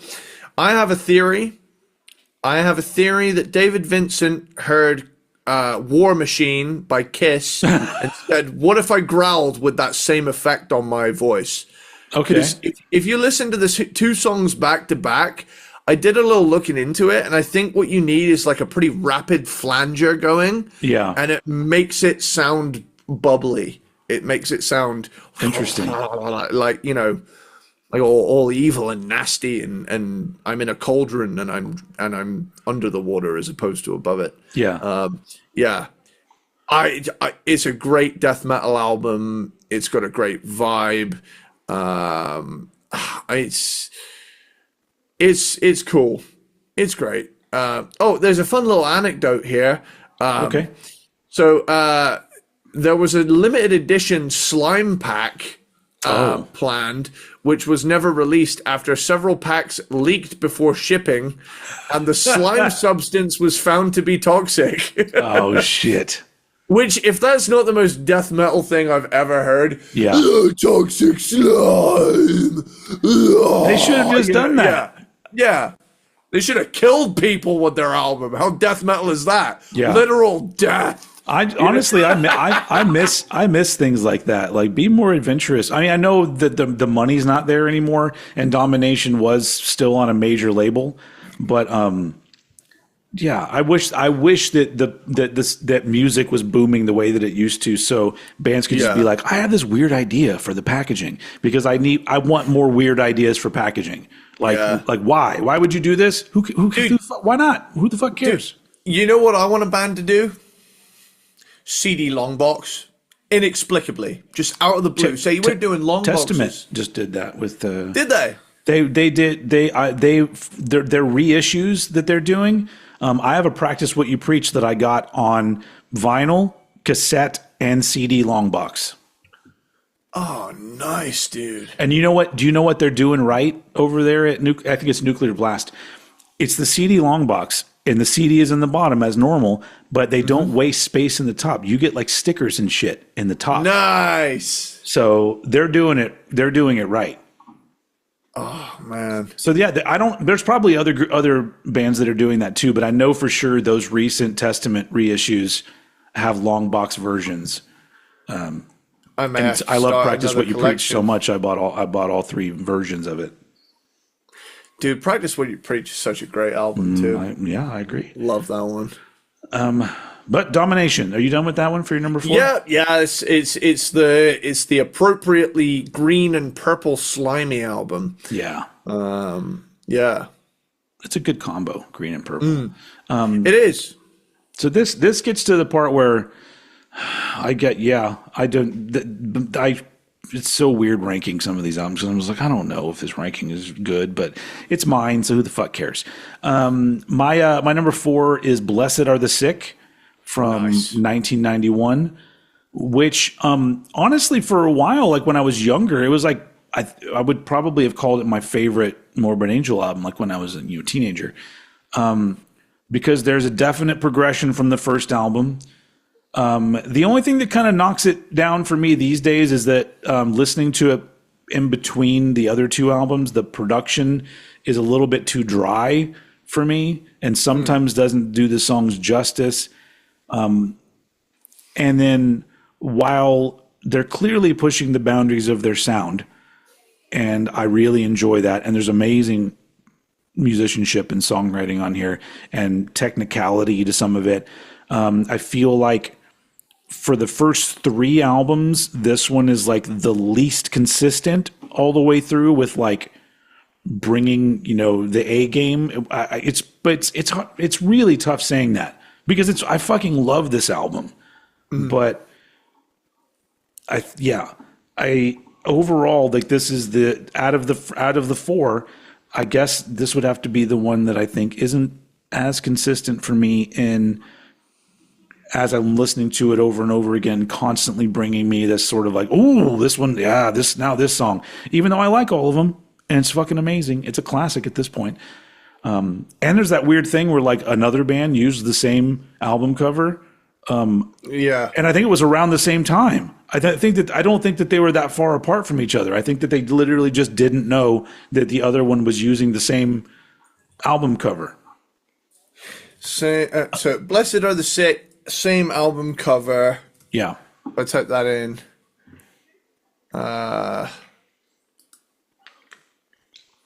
Hexenhaus. Yeah. Uh-huh. But it's also early 90s too, right? Am I right? Was it? Let me look it up. Fucking Google safe search. May have even been earlier than this album. I don't know, but at that point there was no internet. I'm gonna really quickly search up on Hexenhaus. no mention of it on Wikipedia, but I have seen it, and there is an alternative version of it where Hexenhaus are the band. Yeah. I'm gonna look it up. Thank you. I'm just waiting for you to confirm or deny that this was around the same time because you're not gonna believe this. What? Hexenhaus had it first. Oh shit. 1988. Holy shit. A full 3 years? Yeah. And the thing is, I didn't know that album at the time, and I guess it would be possible for other bands to not know that album because that's not an American band. I don't believe. But Let me look it up. so yeah, for those of you out there, it's the exact same album cover. Stockholm, Sweden. So. Yeah, they're Swedish. Which I don't know if I mean, obviously I wasn't there, so I don't know if maybe they came to them and said, hey, this band already used it, and they just said, fuck that band. I don't know, but for me, like, this sound is, like yeah, this is the first time I saw the album cover, and so it's always been the cover of Blessed Are the Sick, even though the other album came out first. But that's the kind of thing that couldn't really happen today, or it shouldn't happen today, because you should Google the fuck out of everything you do, including your band name, everybody. And your song titles and well, not really song titles, but, certain songs. We've had enough, bite the hand, or under the gun. Under the gun. Like we're done. We have enough of those. As T-Pain once said, we've got enough of that. Do some new music. Yeah. Anyway, Blessed Are the Sick's amazing. and it's weird that I put it at number 4 now, but I have to be completely honest. Like, it's, you know, at this point in my life, the 3 above it are more go-to albums for me than Blessed Are the Sick. So it just goes here at number 4. Once again, if it's your number 1, I fucking agree with you. Cool. So my number 3. Number 3 placement may even garner it some fucking pitchforks. Oh shit. But my number 3 is Altars of Madness. Okay. All right. And it is the Morbid Angel album I've spent the most time with. Uh-huh. It's the one I've listened to the most over the years. But having done this dive and listened to how the band evolves, Yeah. you know, there's a part of me where it always bums me out if a band peaks too early. I don't think they did. No, I don't think so either. I think a lot of people, obviously this album holds a lot of weight in terms of how much ground it broke and, you know, what a game changer it was at the time in terms of being a death metal album in 1989. Yeah. I mean, honestly, I would argue, not to interrupt you, but I would argue that this is the first one where all of the elements that would later be, considered actual death metal were all in place. Because if you want to go back to the first few Death albums, it's not. Yeah. Not everything is there. Like it's like obviously you don't have Morbid Angel without death. I understand that, but I just think that this is the first, because even this is what 89 was this album. May 12th, 89. Even the first Cannibal Corpse album, I don't think has all of the aspects that would be considered your standard death metal sound. I think this is the album where they're all together. Yeah. Yeah, for sure. And like the Morbid Angel, even down to the logo, begins. I don't know if bands had done it before, but if I didn't know it said Morbid Angel, the logo, I would have a hard time reading it. You know. Yeah. I only recognize it as Morbid Angel because I've known about the band for over 10 years. Yeah. You know. But I do think it begins that trend of make it unintelligible. Make it as unintelligible as our lyrics. Yeah. I'm not a fan of that style of. I mean, like, I know that's become a thing, and most of the time I just find that annoying, because I'm just like, oh, you couldn't come up with a really good, unique design, so you just make it this weird, jumbled up, pile of sticks looking thing. I was gonna say you saw the pile of sticks meme, right? Yeah. Or the one where it's like a leather chair that has been split and like it looks like a death metal logo. If someone had the balls to use that as an album cover, they have my respect. Yeah, I'm sure somebody out there has done something similar. But what I would love is if somebody like took that kind of image where you couldn't tell what it's supposed to be, but then their actual band name is literally just in like, Times New Roman. That'd be great if they subverted the narrative and they like made it was a Times New Roman like fucking band logo, but then it's just fucking abstract garbled shape. Yeah. The album title is the one that you can't read. And band title is just right there, pure, perfect text. You can read it. You know that this is Album Square. Album Square, this is the square that plays the album. What's the album called? Oh, it's called... Yeah. Oh, man. Well, I mean, where do I start? I mean, Altars of Madness, it's iconic. It's a game changer. It's got, it falls into that, it falls into the realm of consistently proving that primarily blue metal albums kick ass. I'm wearing a Megadeth Rust in Peace shirt right now. Ride the Lightning, Rust in Peace, Altars of Madness, whatnot.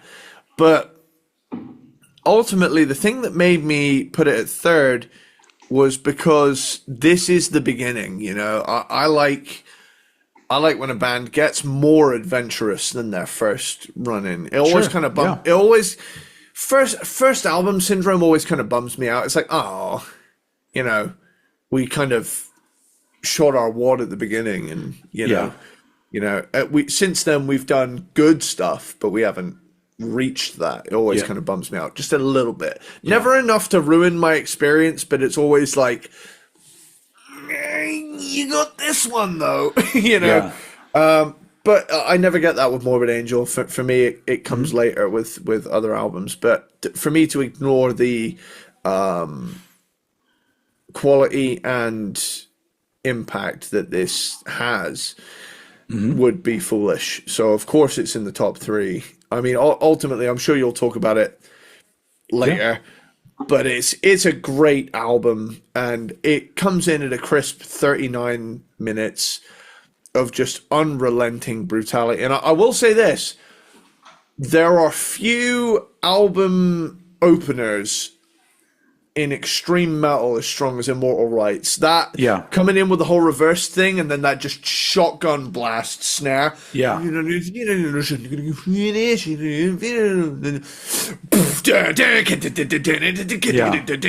Like, that's a kick the door in.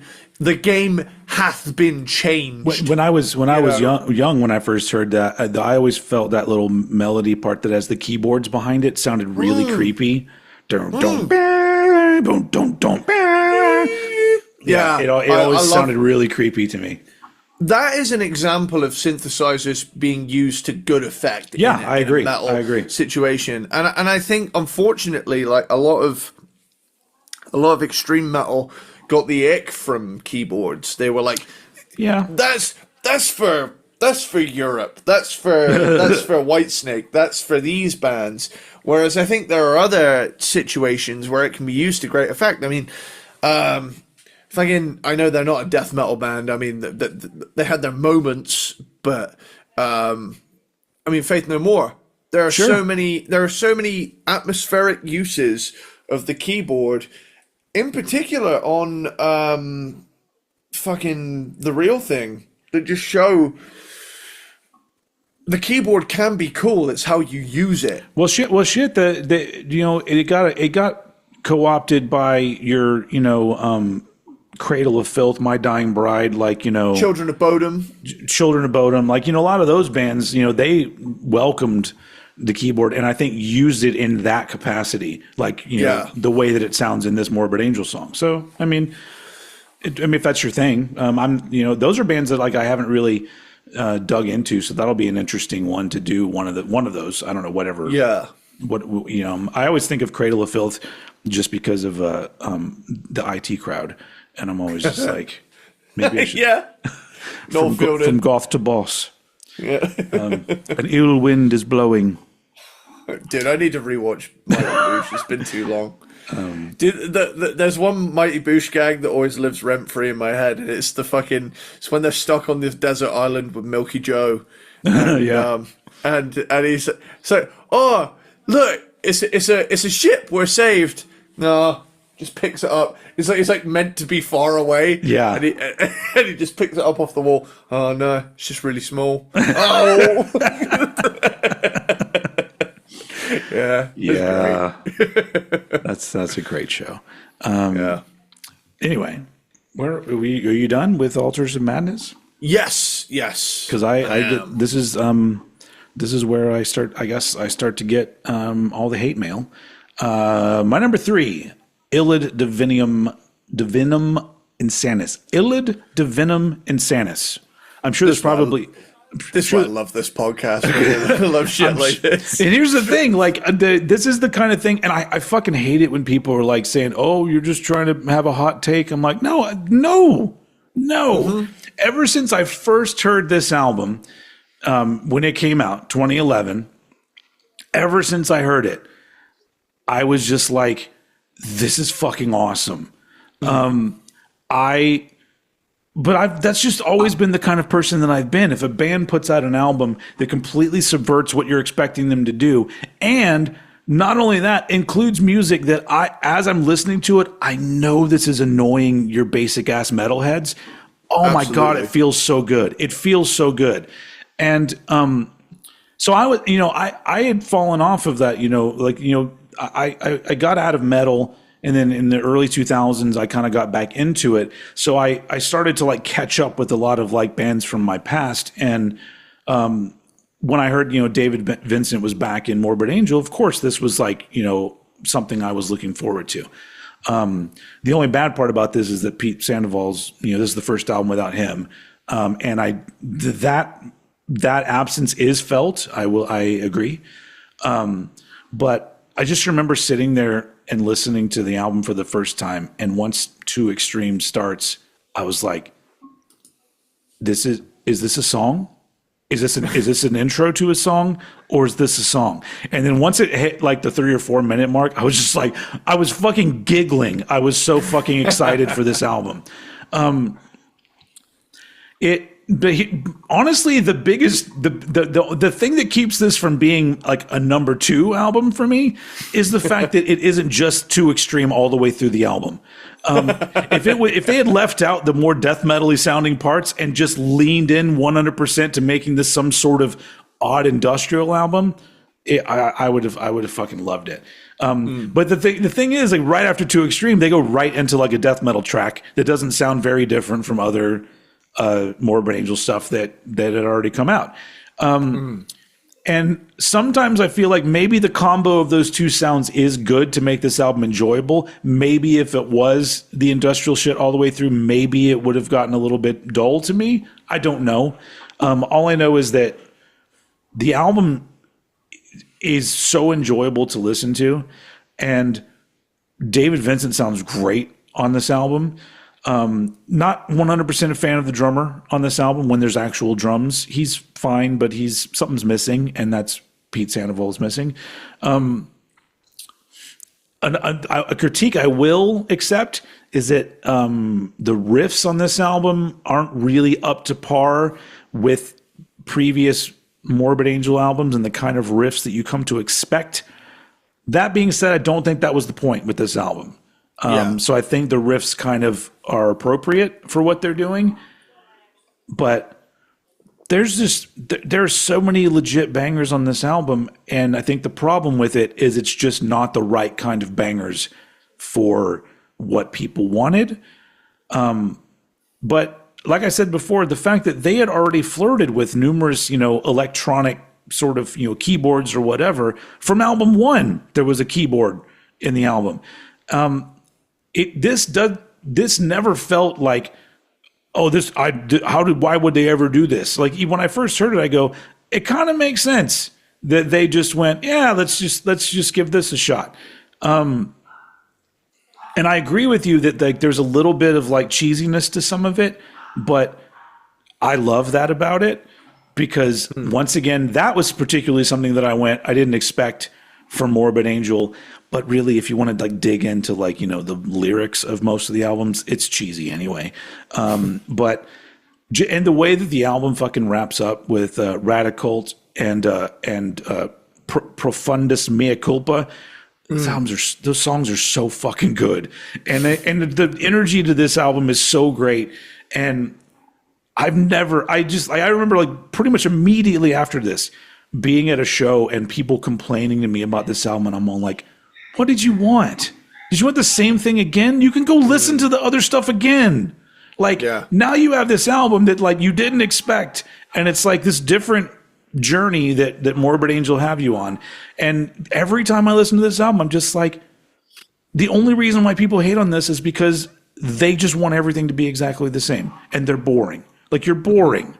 If this is an album that you immediately say, this is shit, you're boring. That's full stop. Now, on the other hand, if this is an album that you just don't care for and you've never said a fucking word about it, that's just your opinion. It's just the ones that are so just like, this is one of the worst albums ever. You're boring.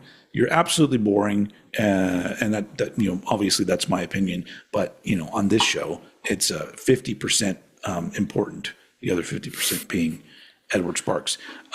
But yeah, I'm just flattered to be 50. It's one of these albums that I understand why people don't like it, and I think it's dumb. It's dumb that people don't like it.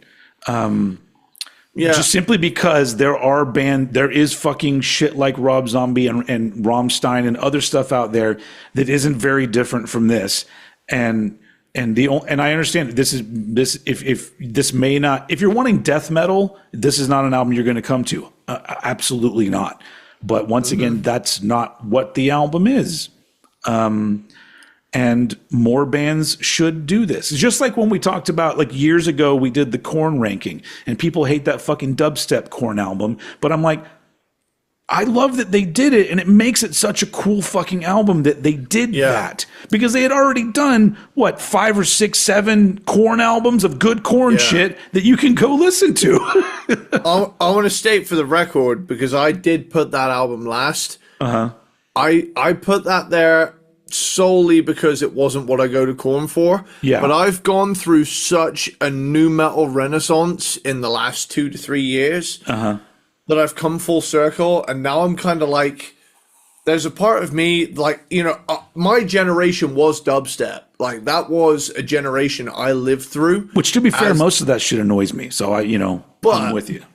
But there's this newfound nostalgia I have for this era of gaming montages where people hit these like insane multiplayer sniper shots and stuff.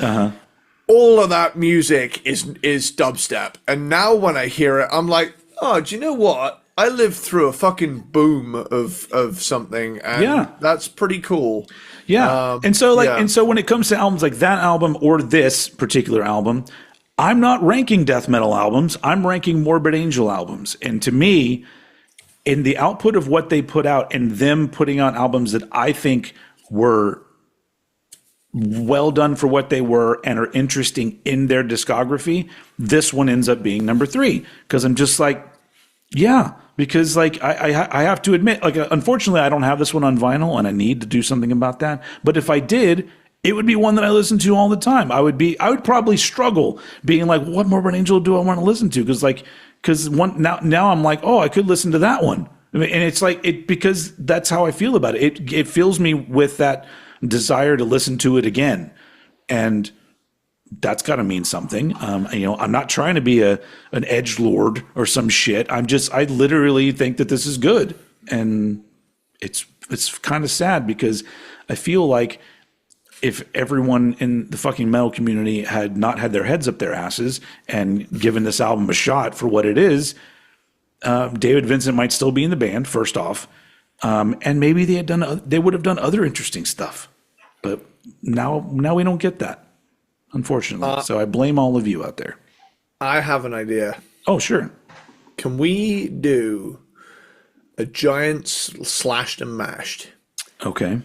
Where we do a box set called Albums to Piss Off Your Basic Metalhead Friend. Oh, and like we have to do like a multi-disc box set, like a 10-disc box set sort of thing. Oh, yeah. Where we pick albums that are heavy, that have heavy elements, that would just really piss off the basic bitch blast beat all the time metalhead. I am metalhead. I say what is true. This is me marching to the beat of my own drum, you know? Because I'd be 100% down to make the most divisive compilation of all time. Maybe it doesn't even have to be like a full album thing. I mean, obviously, Saint Anger, Lulu, Risk. Illa Divinum, Risk, Turbo. Fuck yeah! I'm gonna go ahead and say Twin Turbo. We're throwing Ram It Down in there too. Yeah. What's that Celtic Frost album? Deep Lake, Cold Lake. Cold Lake. That one goes on there too. And the thing is, we're naming albums that I'm like, those are all fucking fantastic albums. Yeah. And it just sucks that like a majority of people rising up and deciding that there needs to be an opinion about something really ruins music that these people have made that they probably were proud of at the time. Yeah. And then it's the same, these groupthink motherfuckers, you fucking killed Janie Lane. It just sucks that you there has to be, in the metal world especially, there has to be that ganging up on people, dogpiling on people mentality that I've just always called fucking, I've always called it the correct answer mindset. yeah, and it's fucking annoying, and it's It like, is. Fuck that. yeah, because I mean, I'm like, if you're genuine with what it all has to do with how you're presenting with what you're talking about. Because if you come at me with, it sounds 100% honest, and you sound like somebody that has done your homework and has expanded your horizons in some sort of way, where I understand that your outlook on something is truthful and not just you grabbing things that you think you're supposed to be saying and liking. If you come to me and you say, and you bring that to me and you say, oh, you know what, I don't like Master of Puppets, and you give me that kind of honesty, I go, cool. I'm not going to be here. I'm not going to sit here and be like, what do you mean? It is widely considered one of the best albums of all time. Because I'm just like, no, who the fuck cares? Yeah. I had a moment the other day where I saw someone leave a comment on something that was so incredibly off base and ignorant that it was almost funny and sad at the same time. Uh-huh.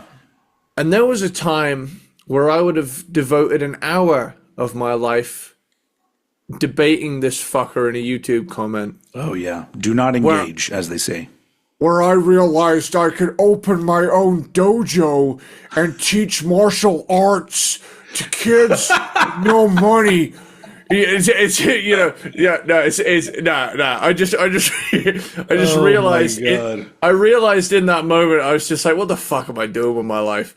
Yeah. That was a Joe Rogan reference, if you guys didn't catch that. That wasn't even a Joe Rogan experience. I've always had this like character in my head with this voice that's like a super hard-working right-winger who believes that everything is a fucking meritocracy, and if you're not fucking bleeding, you're not working hard enough, But it's in actual fact, you don't.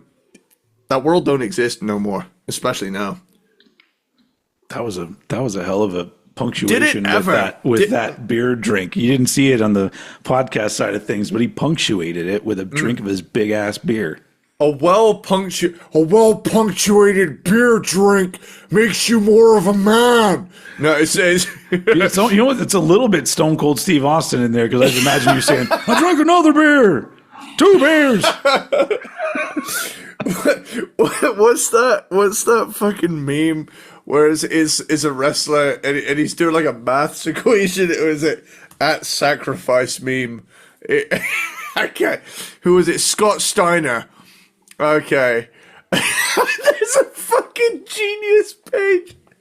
There's a genius lyrics page of this Scott Steiner speech. I'm gonna do it in this voice. Okay.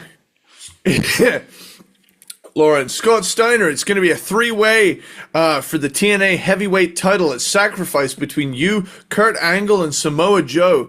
Now, before you get there, you have an important step tonight as you and X Division champion Petey Williams take on the unlikely duo of Kurt Angle and Samoa Joe. You know what they say, that all men are created equal.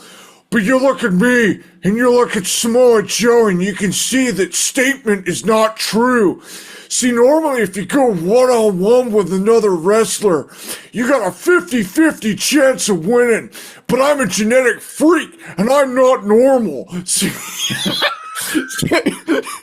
you got a 25% at best at beating me.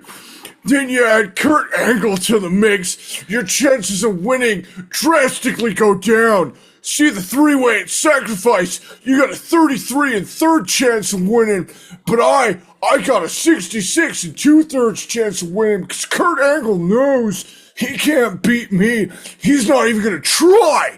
So Samoa Joe, you take your 33 and a half and a third chance minus my 25% chance, and you get an 8 1/3 chance of winning at Sacrifice. But then you take my 75% chance of winning. If we was to go 1-on-1, they had 66 2/3%. I got a 1-4-1 and 2/3 chance of winning at Sacrifice. See, Joe, the numbers don't lie, and they spell disaster for you at Sacrifice. See, but I'm gonna break it down. For all you ladies, would you rather be me, or would you rather be with Joe? Well, I think Joe's kind of nice, you know. See, you're one of those girls that likes romance. Is this a real thing, or is this just made up? No, it's a real thing. I mean, I realize that shit's scripted, but I don't know. I mean, with whoever's I was going to say actor, the wrestler. I always wonder like how much of it is off the cuff that they do. You know, like how genius are they actually? You know. Well,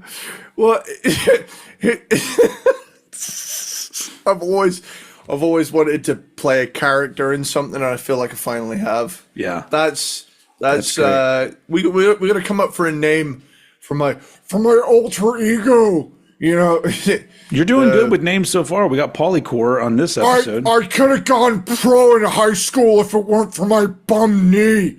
You know. Yeah. Literally, it's a bum. I have 2 bums. Shit out of my knee.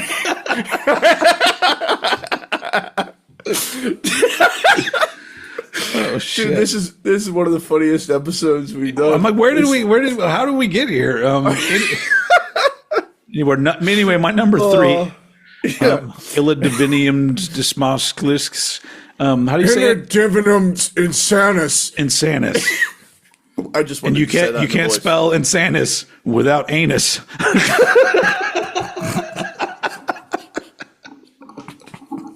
It's true, you can't. You couldn't have waited for me to finish that beer. Sorry about that. But just looking at the title, that's the first thing I see is I go, Illa Divinium ins anus. All right. Some people would consider the album to be from someone's anus. Not me, though. I love it. It's my number 3. Yeah. Now on to your number 2, Morbid Angel album. We've got one that we could match up on at some point. Let's find out if that's going to happen or not. So, what's your number 2? You know, there have been several factors in this ranking that have made me consider where albums go. There have been several moments where I found myself second guessing. And I'm going to be honest, there was one moment in this episode where on the fly, I changed a ranking because of what you said. Because I was thinking in my head, which one of these do I like more? You made me rethink. Oh, wow. I'm not going to spoil what that was for all you out there. Okay. I want to keep it, you know. Well, they're going to kind of know if we, because whatever you say for number 2, it's the other one that's number 1. No, it wasn't that. Oh, it was earlier. Oh, okay. No, it was earlier. It was okay. earlier. But my number 2 is Blessed Are the Sick. All right, cool. And I like it just a little bit more than Altars of Madness because it leans a little bit further into that spaciousness, and it goes between 2 different things, which I think a lot of metal nowadays is like, if I use too much reverb, people will accuse us of trying to sound old school. Or if we sound too modern, you know, we'll be thought of as forsaking the old school fans or something like that. I mean, this album has everything great about the early 90s in it, Blessed Are the Sick. And it knows when to pull back on the space and let it be chaotic and dry, and moments to let it really get wet, but it's like wet with blood because because it's death metal and it's gnarly. but ultimately, what was the first real track on the album is Fall from Grace. Opens up, it's like super doomy, super heavy. It's got a huge snare on it, and then in the moments where it needs to tighten up, it tightens up. It's appropriate. It's appropriate for what they're doing, and it's not quote unquote the right answer thing, because I think appropriate is different to the mindset of something has to be a certain way so it can't move from that. There are moments that call for more space, and there are moments that call for it to be tighter. Well, there's also like a thing about like when you're experiencing an album, you're experiencing several elements at once, not just like the actual performances and however those things are mixed, but like the production, like all of that comes into play. And so like there is an appropriate for your enjoyment for an album, there is an appropriate combination of things. So there is a right answer for you. It's like a certain album could be a fucking amazing, and it could be ruined by shitty production, but that shitty production could be, from your point of view, somebody else could really like that production. So it is, in that case, everything comes together when it sonically sounds good to you as well. Yeah. There's a common through line for me with stuff sounding peak. And that is the late 80s and early 90s, to where it's got that, crisp enough to have like a high fidelity element to it, but it's old school enough to not feel over processed. And for me, that 88 to 92 era, and it extends to like 84 to 94, I would say. But the real peak of it for me is this early 90s section, 90, 91, 92, where everything still feels really analog and really real and really gritty and stuff, but it's also got a lot of space to it. And ultimately, another thing that sets this apart from Altars of Madness is that Altars of Madness had sections in songs where things got instrumental and weird and ambient and orchestral. This album is the first moment where there's a real, I think there's like 4 or 5 instrumentals on this where they really add to it by coming away from the death metal sound, and it's like, oh, this sounds orchestral but synthesized and weird but appropriate. And like when I say that this sounds like an unsettling PC game from like years and years ago, like 90s PC games or something like that. Some of these pieces of music could have been heard in like the spookier levels in a Doom game or something like that. Yeah.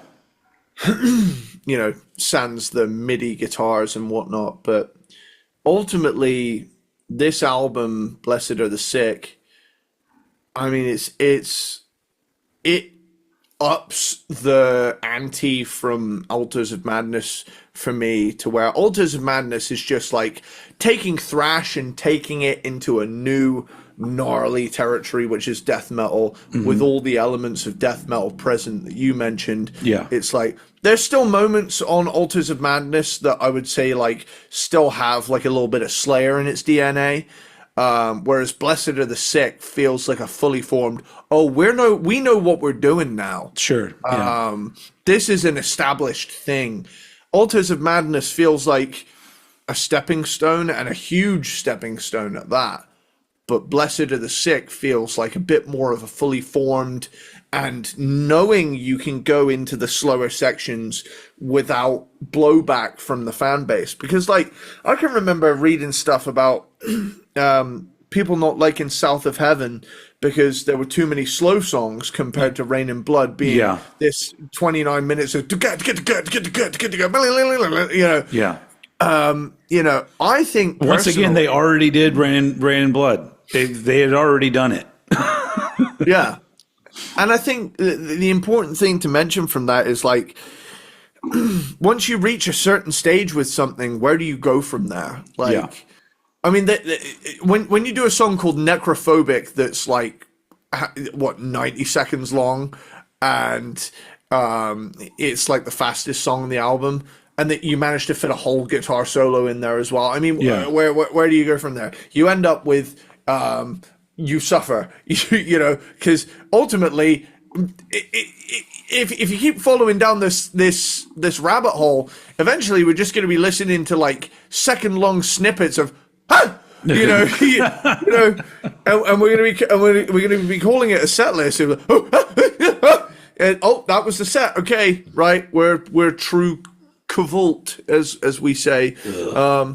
But you know, I think ultimately, death metal owes as much to brutality as it does to ambience, and I think it's as important to set a sinister tone as it is to. I mean, you look at horror movies. I've always looked at death metal and horror movies as two sides of the same coin. It's like you need that tension and release. Yeah. You know, Yeah. You need that build up to the knife guy in the corridor, or else the knife guy in the corridor is not going to be all that scary, is he? He's just going to be this, fuck, I really hope that doesn't happen to me, to where it's like, oh, fuck, I'm invested now. I don't want this guy to get stabbed. Yeah. Guy gets stabbed. But, you know, when it comes to brutal music, I think space is something that often goes overlooked, and I think it adds to it, ultimately. I think you need that push and pull. Yeah, I agree. I just had an idea though, like for a horror movie. I don't know if this has ever been done, but just, you know, if somebody already did this, then whatever. But I don't know, because I was thinking, you said horror movies, and I was just thinking about, like, you know, the a Rain and Blood, you know, version of a horror movie. I was like, wouldn't it be cool if, like, literally, like, it's a 90-minute movie. There's no character development. There's the title card of the movie comes up. The movie is called, you know, Holy Fuck, or I don't know, something like that. Yeah. And then the movie starts, and somebody is, like, you know, sitting on a couch, and immediately there's a guy with a knife that starts attacking them. And it's a 90-minute them running and fighting with this guy for 90 minutes. And it just goes all over town or whatever, but it's literally just a constant chase and fight that never stops. There's not like a point where, like, you calm down and you talk about, you know, like, you know, what are we going to do about this? There's not even that. There's barely any dialogue in this whole movie. It's literally just you're being chased by a guy with a knife all over the fucking town and getting into, you know, scuffles, and then you escape, and then he comes after you again. And, like, and it's just imagine like that. No let up on the movie at all until the very end of the movie, when, you know, you decide one way or the other, like, who's going to live and who's going to die. But, like, that would be an exhausting movie, but also probably kind of fun and ridiculous, because it's just now that you've mentioned it, it could happen, and it'd be great one time. Yes. One time. No sequels, because I know how much fucking horror franchises. They do a sequel to the movie. Only this one, they're just in bed together, like hanging out and having, like, a discussion, and it's like an argument that kind of escalates over the movie. But it doesn't really. There's no violence really. It's just, you know, all of a sudden they're just having an argument while relaxing. And that's movie number 2. Yeah. Do we have to make these two? Like, probably. But you know, I'd be 100% down to. You know what? I'm gonna take it a step further. It's going to be a feature film, huge budget. Yeah. But it is solely going to be the entire runtime of Rain and Blood, and that's it. Oh. Right? It has to come in at under 30 minutes and achieve the best horror movie outcome possible. I think that could be done. Yeah. But it has to be absolutely insane. Yeah. It has to fuck with your perception of time. Sorry, I was hitting the microphone. I was doing a lot of hand talking, and I'm just beating the shit out of this thing. Yeah. Sorry. It happens. Yeah. It happens. It happens. So I killed 17 microphones in my career. Are you done with your number 2? Yeah, and that character is that character is staying because it's comedy gold. Now you got to come up with a name. So anyway, my number 2 is Altars of Madness. My name is Ron. Okay, Ron. Altars of Madness, debut album for Morbid Angel, is my number 2. It's classic. It's influential. I don't really have a lot more to say about it because we've already talked about it. I do think that it sort of set the stage for what death metal would become solidified as. And other bands would take that and go in different directions with it, which I appreciate. A really important thing I say this, I think every time we've done a death metal band, I've brought this up and I will always bring it up. Once you get into the early 90s and you have, the handful of bands that cropped up that were getting, exposure in death metal, that they all sounded different from each other. They all had elements that you could look at them and go, that's a death metal band, but they didn't sound like each other. And that's something that once you get to this idea, that's why we fucking get so annoyed at the idea of like there's rules to like everything, because that's what stops bands from being creative and forging their own, sound. It still happens, but there's just so many people out there that like, if 5 bands sound exactly the same, as long as they sound the right way, they're perfectly fine with those 5 bands. I'm just like, well, how do you tell them apart at that point? Like, or does it even matter anymore? And I come from that school where I came of age with these bands as a teenager when you knew if it was Cannibal Corpse or Deicide or Obituary or Morbid Angel. You knew it. You knew if it was Atheist. You knew if it was, whoever. They all, there were some bands that were similar. And as you moved on in the genre, like there was more and more of those similar bands. And some of those similar bands are fucking great. But I feel like I just got spoiled by that shit. So like, I just expect if I hear somebody go, there's a new death metal band, I want to go listen to them and I want to hear something that I didn't expect. But the idea has been solidified with the metal community that no, you're supposed to know what you expect, which to me is like not fun at all. But anyway, but Altars of Madness, I think, is a jumping off point where I think a lot of bands heard that album and they went, oh, this is great. But their thought process was, here's our version of this death metal sound. And I just think that's fucking great. But I agree, a big number of those bands wouldn't exist without Altars of Madness. And not only that, it's an album that's aged really well for me because like it doesn't have any downtime, any song where I go, oh, this one's, the not great song on this album. I just think it's fucking great all the way through and sounds really good. And I don't know, it just sounds like an album that's important for its genre. And I love it.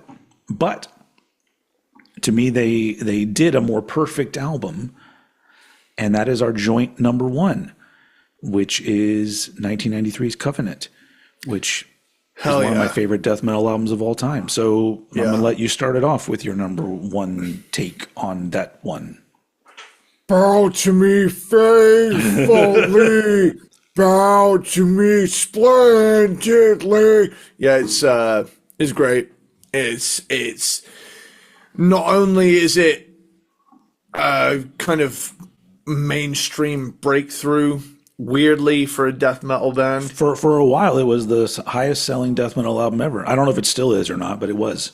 It says, according to Nielsen SoundScan, Covenant was the best-selling death metal album as of 2003. So that's 10 years of release with sales of over 150,000, which, let's be real, for a genre as niche as death metal, it's never going to be as accessible as the likes of Metallica and Black Sabbath and Iron Maiden and whatnot. Who knows? I'm sure there's time. The music landscape in the last 25 years has drastically changed. But this album, to me, is like, it feels like everything up to that point coming to fruition, where you've got, oh, this can be a big seller. What? That's something no one expected. It's such a heavy and brutal genre that What the fuck? I'm seeing Kerrang gave this 1 out of 5 stars. Oh, What? I mean, I don't know. What the fuck? Everyone else gave it like a 5. Holy shit. I mean, I'm not being funny. You look at this track listing. I mean, God of Emptiness is broken up into two sections. I look at this track list and I think, what a crisp 41 minutes and 12 seconds of pure, unadulterated, top tier death metal. And the sound, the production on it, fucking Fleming Rasmussen. Yep. And again, it builds off of what I mentioned in Blessed Are the Sick, to where it's like they're playing with space. Yeah. Granted, it's tighter on this album. Yeah. That there's not as much verb, but the reverb settings of 91 and 93 are like comparing apples and oranges. It just flat out wasn't cool, full stop. So to hear it on an album at all in 93 is cool anyway. So in the slow sections, they're still playing with that, big boom of a snare bomb compared to, the tighter blasted sections that are just like,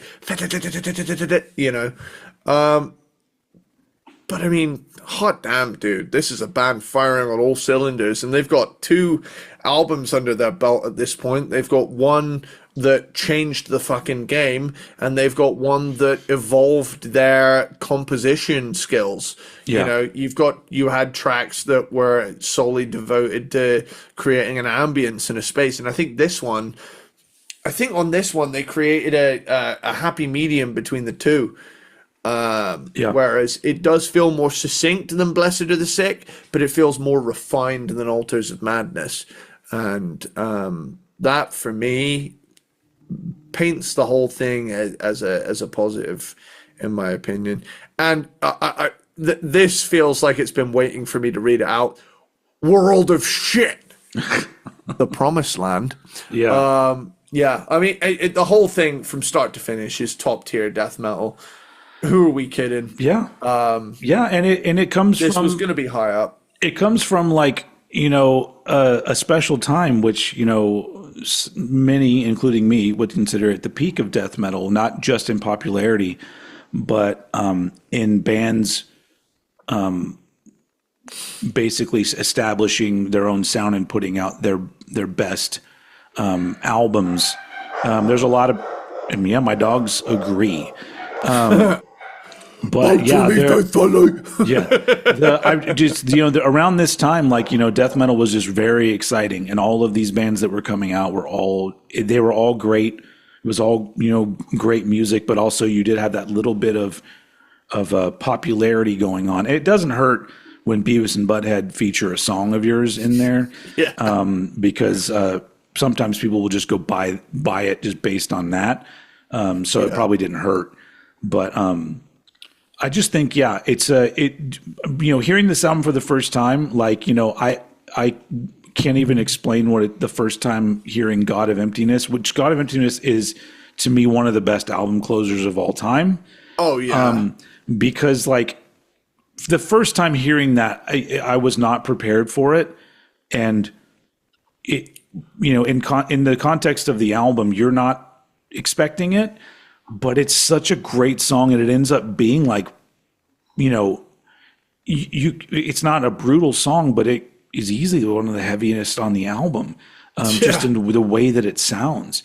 His death metal growls on that song sound fucking epic. He sounds like a fucking lion, and then and then he goes to the lower voice. Let the children come to me. Your mother loves me, so shall they. That's fucking great.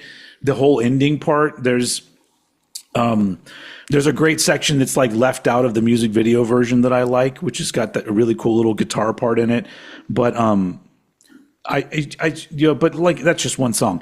But really, once I remember seeing the music video for Rapture, and I was just I just loved how fucking it sounded. It was, at that point, to me, it was the best sounding death metal song I'd ever heard, just production wise. I just remember everything sounds so good in this. It just sounds really good. And then the performances in the song was great as well.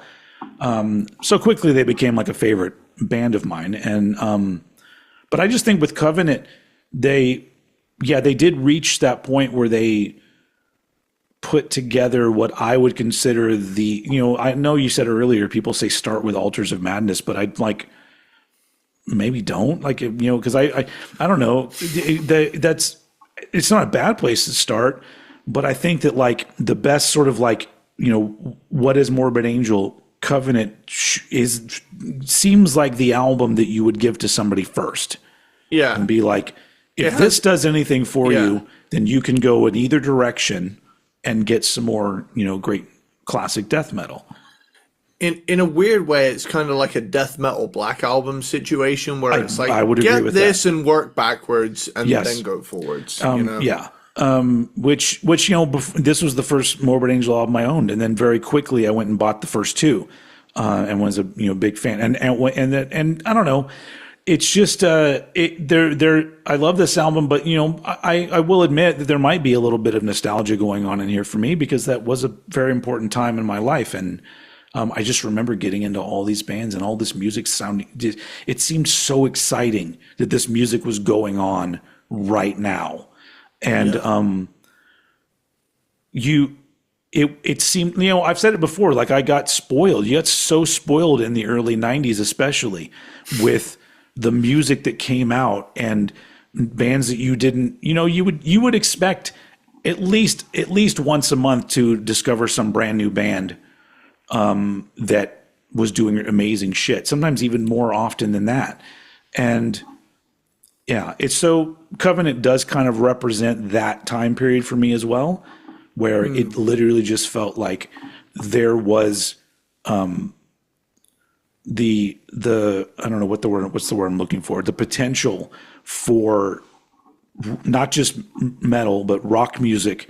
It felt like there was such potential to go anywhere, and I was just expecting like, I'm getting into these heavier and heavier and heavier bands, but I was always like, but there's going to be another thing over here that I'm not going to be expecting, and that's going to take me in this other direction, and that's what happened.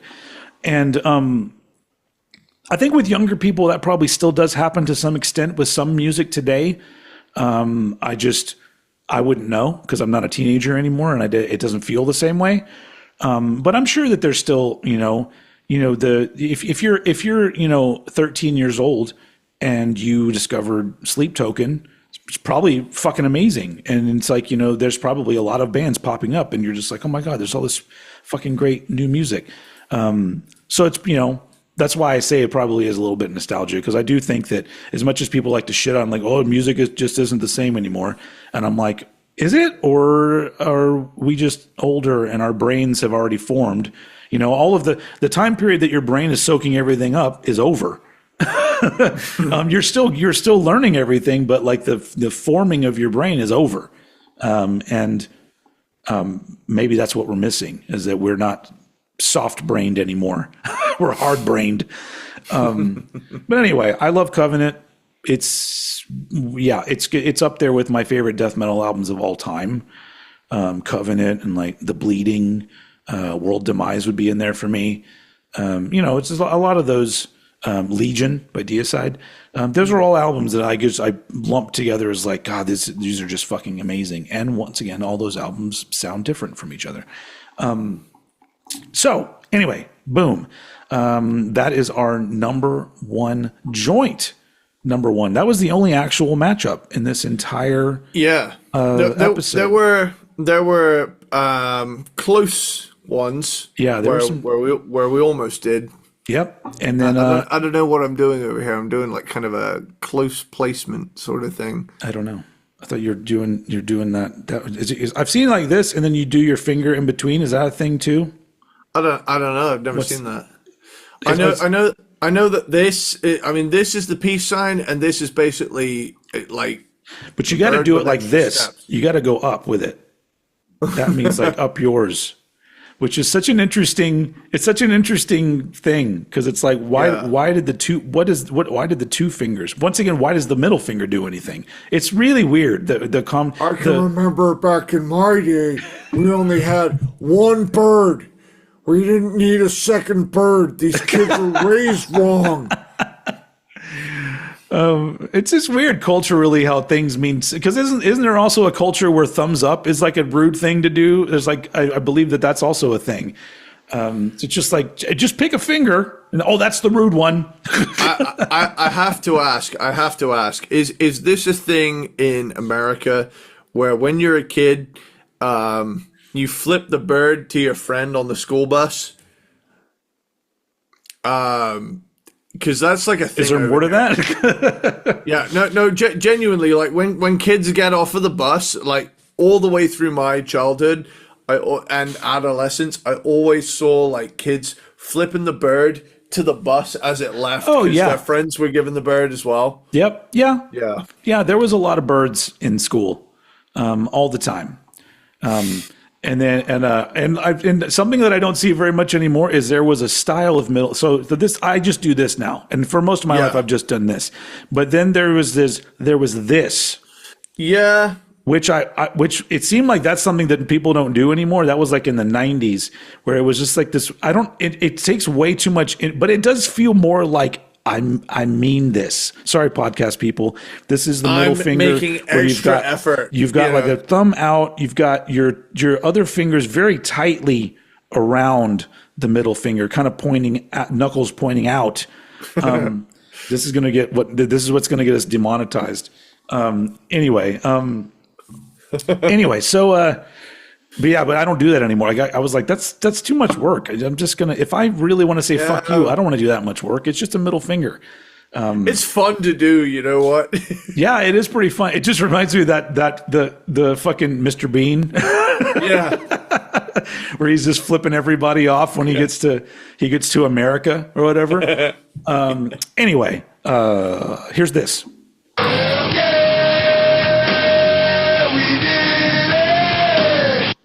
We did it. We did the Morbid Angel ranking.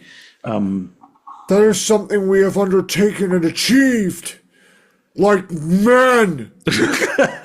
With dicks. This has been a long one too, man. That's what she said. And we've, So we got, well, let's wrap it up real quick because we've been here a long time. And for those of you who have been here the whole time, peanut butter platypuses, aluminium squirrels, Belvedere ball sitters, Christmas dogs, and all the. I was a little late to that Christmas dog. I do apologize. All the Polycore fans out there. Yes. And if you're still watching this, if you're new to this and you came here just because of Morbid Angel and you enjoyed it, put it in the comments because this is what we do, and pretty much every time. We go off on a lot of tangents and we do some ridiculous shit. You got to bear witness to the creation of two things today: Polycore and Ron, whatever his name is, Stone Cold Ron Boston. I don't know. Stone Cold Ron Johnson, maybe. I don't know. But some sort of blue collar name. Yeah. Yeah. Those damn blue collar tweakers are the lifeblood of this town. Anyway, we did Primus I've been already. to hell. I spell it. I spell it DMV. Dude, I don't know what it is. I don't know what it is. It's this character I've just formed over the years. I don't know who he is. Well, we'll figure it out. Eventually you're going to come up with a killer name for him as well. He doesn't have to be Ron Johnson. Yeah, Ron Johnson sounds too close to Don Johnson, and Don Johnson. Yeah. It's. Speaking of which, because I won that fucking Miami Vice VHS. Hell fucking yeah. I want someone to love me the same way that Don Johnson loves the word pal in Miami Vice. Listen, pal. Yeah. Look, right. pal. On that note, thanks, pals, for watching Later, pal. or listening to this episode of Cranked and Ranked. We'll be back next week. I don't remember what we're doing, but it's going to be fun, whatever it is. Excuse me. But let's wrap this up. It's been long. Hopefully you've enjoyed it because I've had a good time. I hope you've had a good time as well. And then hopefully we'll see you next time. And as usual, I'm going to throw it over. Is Eddie Sparxx ready? Nearly. Keep it stolen. Okay. As usual, I'm going to throw it. Do I still need to be stalling? Over to Edward Sparxx to take us out. Let the children come to me. Their mother loves me, so shall they. Woman bleeding ate my gifts. Man was close behind. Just like a snake, I'm slithering through my world divine. And like the cat I'm stalking, I'll take your soul, and you'll be like me, in emptiness, free. Bow to me faithfully. Bow to me, split. I'm just waiting for a later, dude. Later, pal. There's a good little fake out there. Yeah.